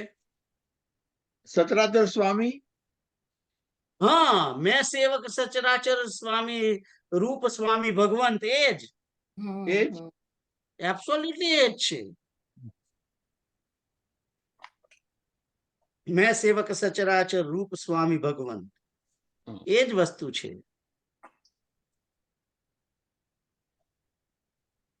તો એટલે કે છે કે મુક્તિ માટે બધું ઇમ્પોર્ટન્ટ નથી, પણ મુક્તિ માટે આ પોઈન્ટ બહુ ઇમ્પોર્ટન્ટ છે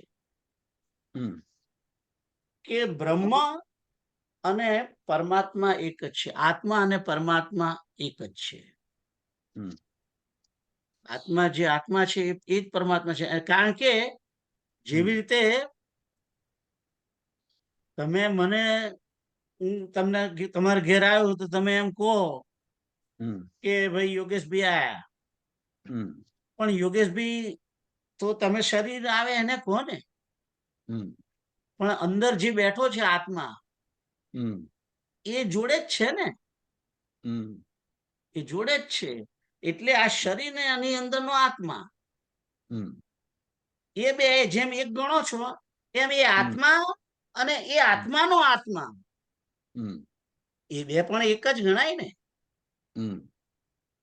જો આ તમે યોગેશભાઈ નું મળદું ત્યાં આવે તો તમે એમ કહો કે આ યોગેશ છે, એમ કહો કે એમનો પાર્થિવ દેહ છે, રાઈટ? પણ અંદર આત્મા હોય તો કહો ને કે ભાઈ ના, તો યોગેશભાઈ આયા. એમ જીવાત્મા નો જે આત્મા છે એ બંને જોડે જોડે જ હોય છે. એ બે જોડે જ છે. એટલે તો જે શ્વેતાશ્વેતર ની અંદર જે મેં તમને બતાવ્યું હતું એક વખત કે એક જ વૃક્ષની બે ડાળ ઉપર બે પક્ષીઓ બેઠા છે. એક પરમાત્મા રૂપી પક્ષી છે, બીજું જીવાત્મા રૂપી પક્ષી છે. અને એમાંનું એક પક્ષી આ વૃક્ષના ફળો ખાય છે અને બીજું પક્ષી ખાતું નથી, રાઈટ? તો એ બે પક્ષી એક ડાળ પર બેઠા છે, ત્યાં જુદું જુદું ચિત્ર તરીકે બતાવ્યું છે, પણ બંને એક જ છે. બંને એક જ છે. સાક્ષી, હે? સાક્ષી, સાક્ષી, ધેટ્સ રાઈટ.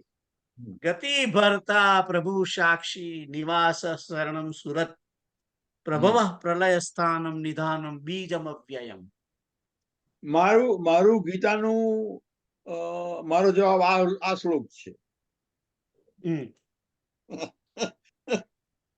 તમે કહ્યું હતું ને.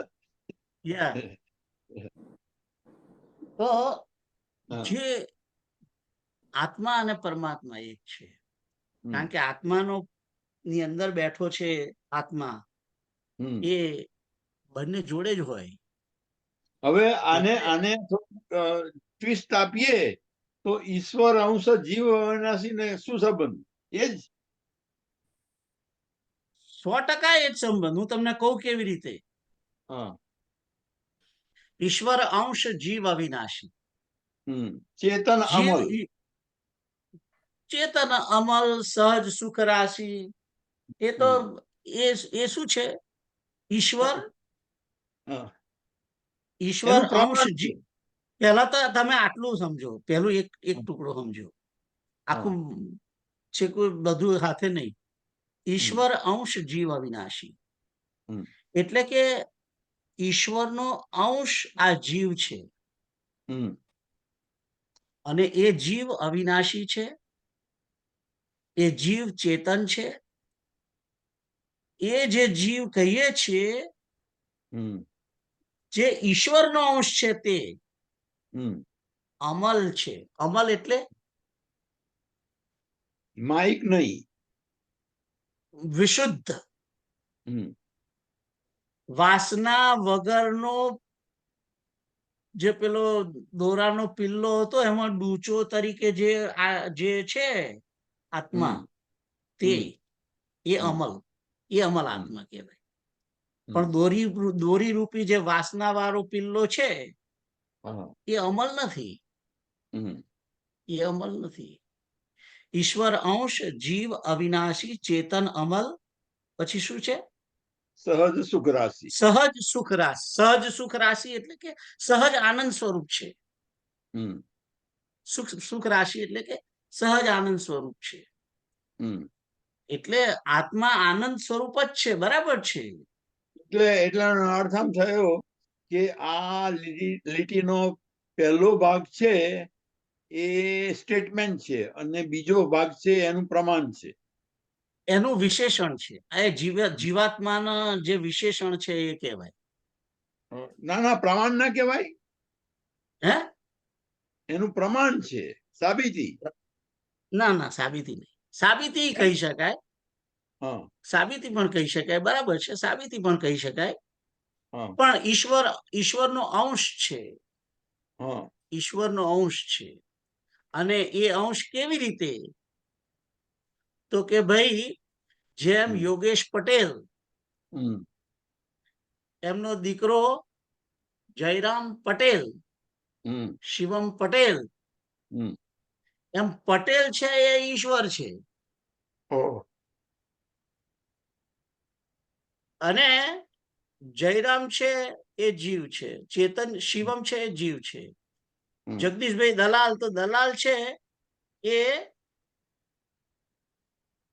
ઈશ્વર છે, એ ઈશ્વર છે, ચુનીલાલ દલાલ. અને જગદીશભાઈ એ જીવાત્મા છે. પણ જયારે જગદીશભાઈ ને આત્મા કહો છો, તો પરમાત્મા કહો છો, ઈશ્વર કહો છો, ત્યારે એમનો દીકરો અવિનાશ દલાલ એ પાછો જીવાત્મા છે. પણ બધાય પટેલ તો કહેવાય ને, અને બધાય દલાલ કહેવાય કે ના કહેવાય?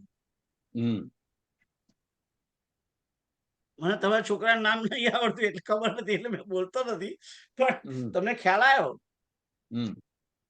એટલે જે આત્મા સો પરમાત્મા કહેવામાં આવે છે, એ દ્રષ્ટિએ કહેવામાં આવે છે કે શિવમ પણ પટેલ છે અને જયરામ પણ પટેલ છે. એમ ખ્યાલ આવ્યો? અને યોગેશભાઈ પણ પટેલ છે. એટલે બધા બ્રહ્મ સ્વરૂપ જ છે, બધા પટેલ જ છે.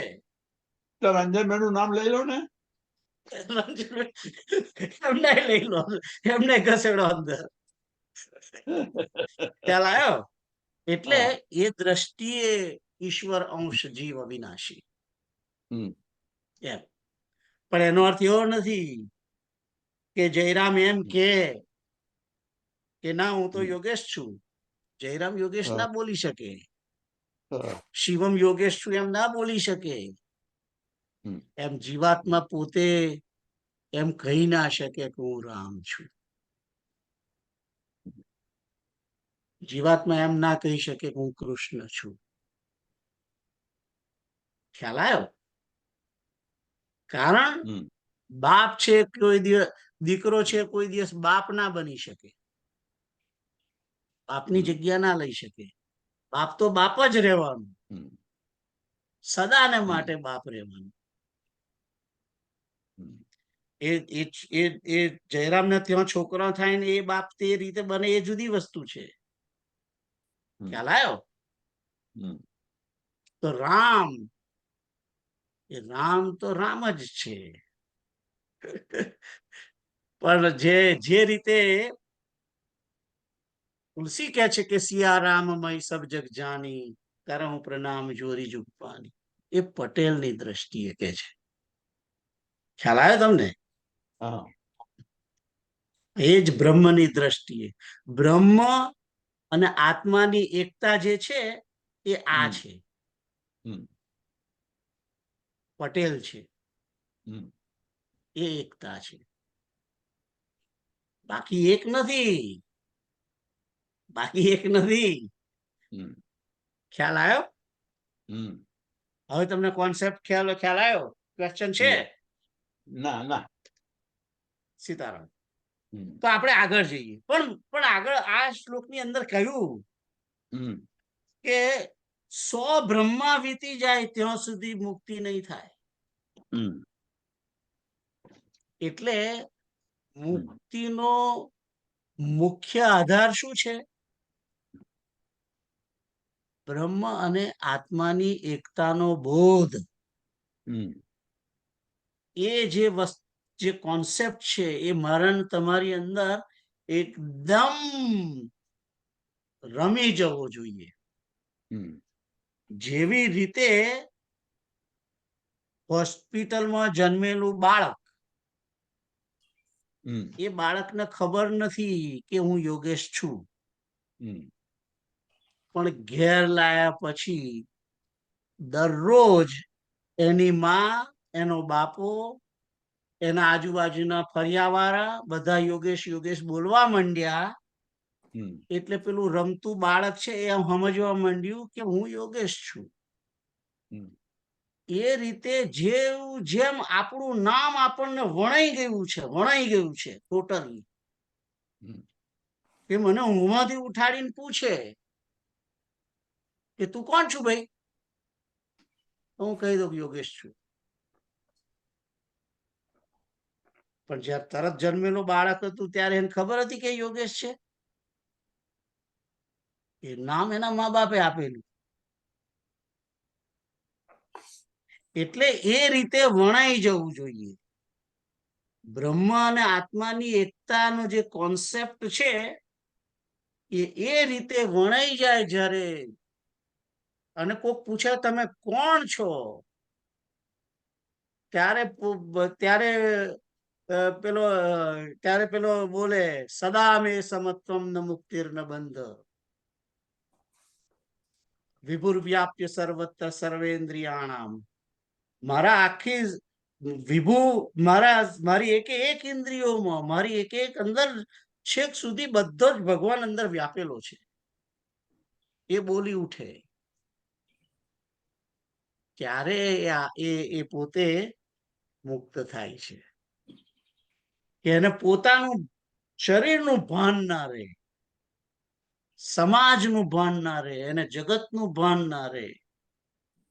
અને જેવી નાળ કાપે ને શુકદેવ નાળને ખભે નાખીને દોડ્યા, અને પેલા વ્યાસ નારાયણ કે છે કે પુત્ર ઉભો રે, ઉભો રે, ઉભો રે, ઉભો રે, આપણે મારે તારા સંસ્કાર કરવાના છે. પણ એ બ્રહ્મની, શુકદેવના આત્માની સાથે એટલી બધી ઐક્યતા બંધાઈ ગઈ છે કે બાપાને જવાબ આજુબાજુના ઝાડવાએ આપ્યો, વૃક્ષોએ જવાબ આપ્યો. બોલ્યા જ નથી શુકદેવ, વ્યાસને જવાબ આપ્યો જ નથી, વૃક્ષો બોલી ઉઠ્યા. તમે વિચાર કરો એ આત્મા અને બ્રહ્મની એકતા કેટલી સ્ટ્રોંગ હશે, કેટલી સ્ટ્રોંગ, કે જે બ્રહ્મ વૃક્ષની અંદર છે એ બોલી ઉઠ્યું. એ કેટલી બધી આત્માની એકતા, એનો આત્મા કેટલો જગતની અંદર વ્યાપ્ત થઈ ગયો. આ પરિસ્થિતિ આવે ત્યારે માણસ મુક્ત કહેવાય. કે જે પેલો અવધૂત છે, દત્તાત્રેય અવધૂત, એ પોતે પોતાના જ મળની અંદર આરોટે છે, પોતાના જ મળની અંદર આરોટે છે. એને ખબર જ નથી કે આ મળ કહેવાય ને આ મૂત્ર કહેવાય ને હું એની અંદર બેઠો, એની અંદર હું આરોટી રહ્યો છું, એનું જેને ભાન નથી.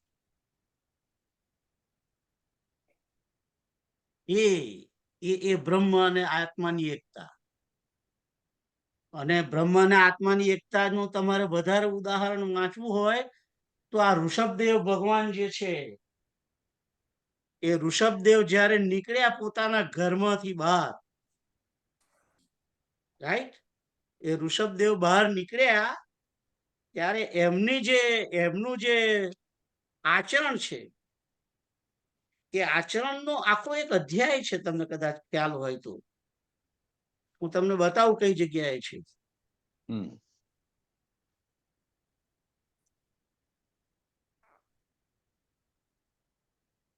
સોરી, એ આત્માની એકતા જે છે એ બહુ બહુ ભયંકર છે.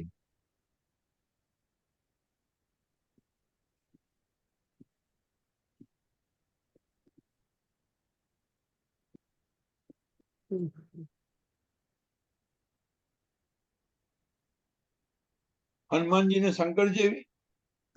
હું કહું બરાબર, તમે સહેજ એક મિનિટ નો મને સહેજ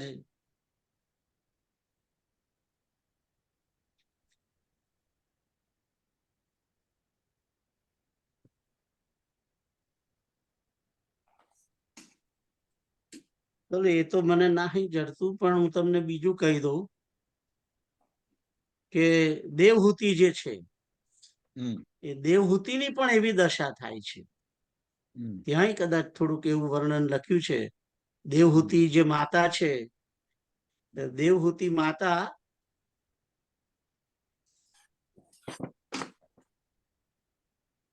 કપિલ ભગવાન.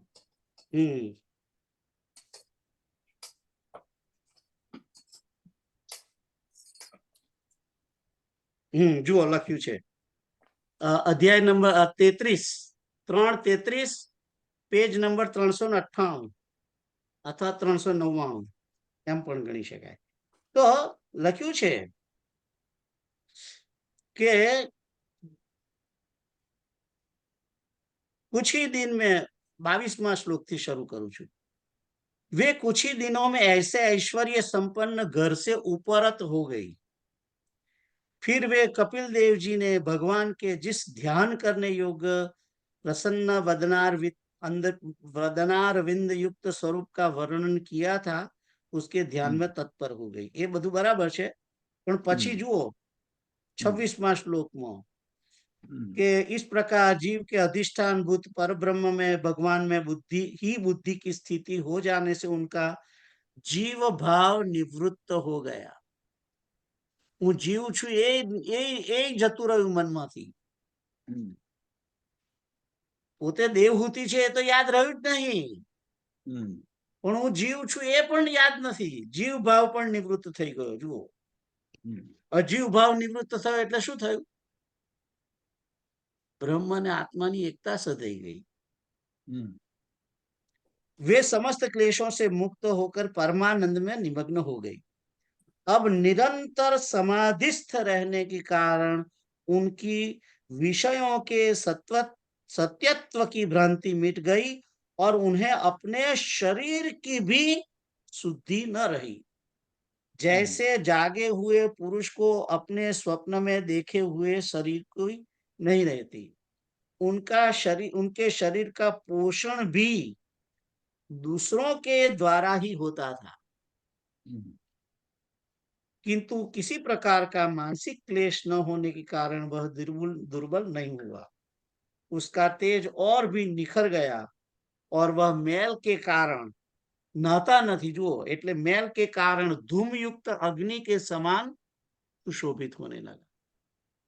જેમ એકદમ લાલ ચોળ દેવતા હોય એની પર થોડી થોડી રખ્યા હોય અને એ દેવતાની રખ્યાની વચ્ચે તિરાડ પડે ને અંદરથી કેવું તેજ દેખાય પેલું લાલ, એવી રીતે કે છે કે એમનું શરીર તો મેલું જ દેખાય છે, પણ અંદરથી તેજ જણ નીકળતું હોય એવું એવી રીતે अग्नि के समान सुशोभित होने लगा. उनके बाल बिखर गए थे और वस्त्र भी गिर गया था, तथापि निरंतर भगवान में ही चित्त लगा रहने के कारण उन्हें अपने तपो योगमय शरीर की भी सुधि भी सुधि नहीं थी। वे केवल प्रारब्ध ही उसकी रक्षा करता था। પોતે કોઈ પુરુષાર્થ કરતા જ નથી, પ્રારબ્ધ એના શરીરની રક્ષા કરે છે, પ્રારબ્ધ શરીરની રક્ષા કરે છે। તો પ્રારબ્ધ શરીરની રક્ષા કરે એટલે એ પ્રારબ્ધ જ્યારે શરીર રક્ષા કરે છે ત્યારે એને કોઈ ભાન હોતું જ નથી, કોઈ જાતનું નથી, સહેજ પણ નહીં। તો એ રીતે એનું આ ચરિત્ર છે। પણ જે હું તમને કહેતો હતો એ મારી ભૂલ હતી। એ પૃથુનું ઋષભદેવજીનું જે વાત કરતો હતો એ ઋષભદેવજીનું જે છે એ 485 નંબરના પેજ ઉપર પંચમ સ્કંદના 6થા અધ્યાયમાં છે ઋષભદેવનું, અને એમાં 6થો શ્લોક છે, જુઓ।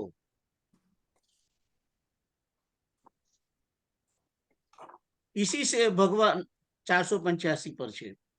इसी से भगवान ऋषभदेव यद्यपि इंद्र आदि सभी लोकपालों के भी भूषण रूप स्वरूप थे, तो भी वे जड़ पुरुषों की भांति जो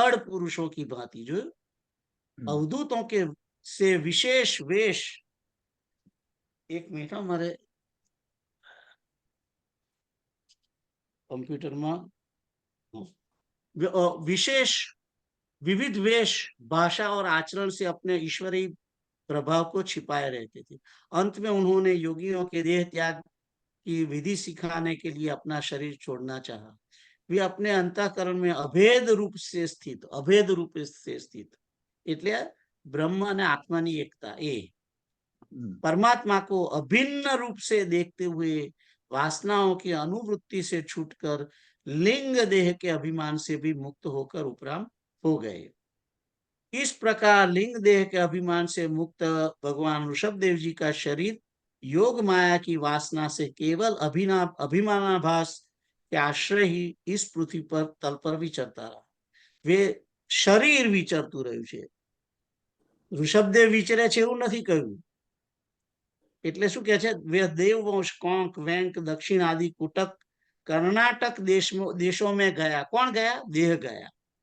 और मुंह में पत्थर का टुकड़ा डाले और बाल बिखेरे उन्मत्त के समान दिगंबर रूप से कुटकाचल के वन में घूमने लगा।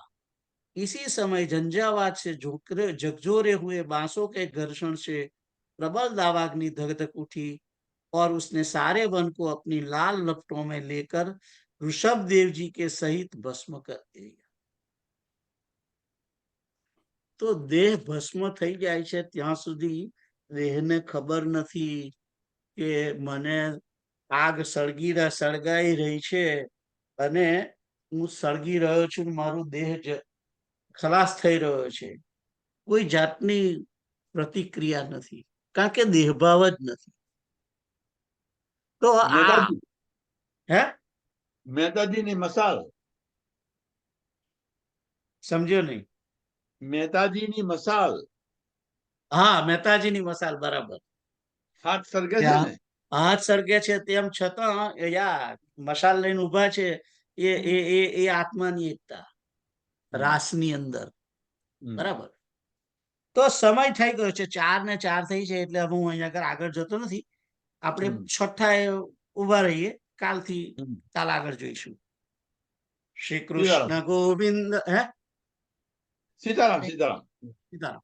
श्री कृष्ण गोविंद हरे मुरारे, हे नाथ नारायण वासुदेव।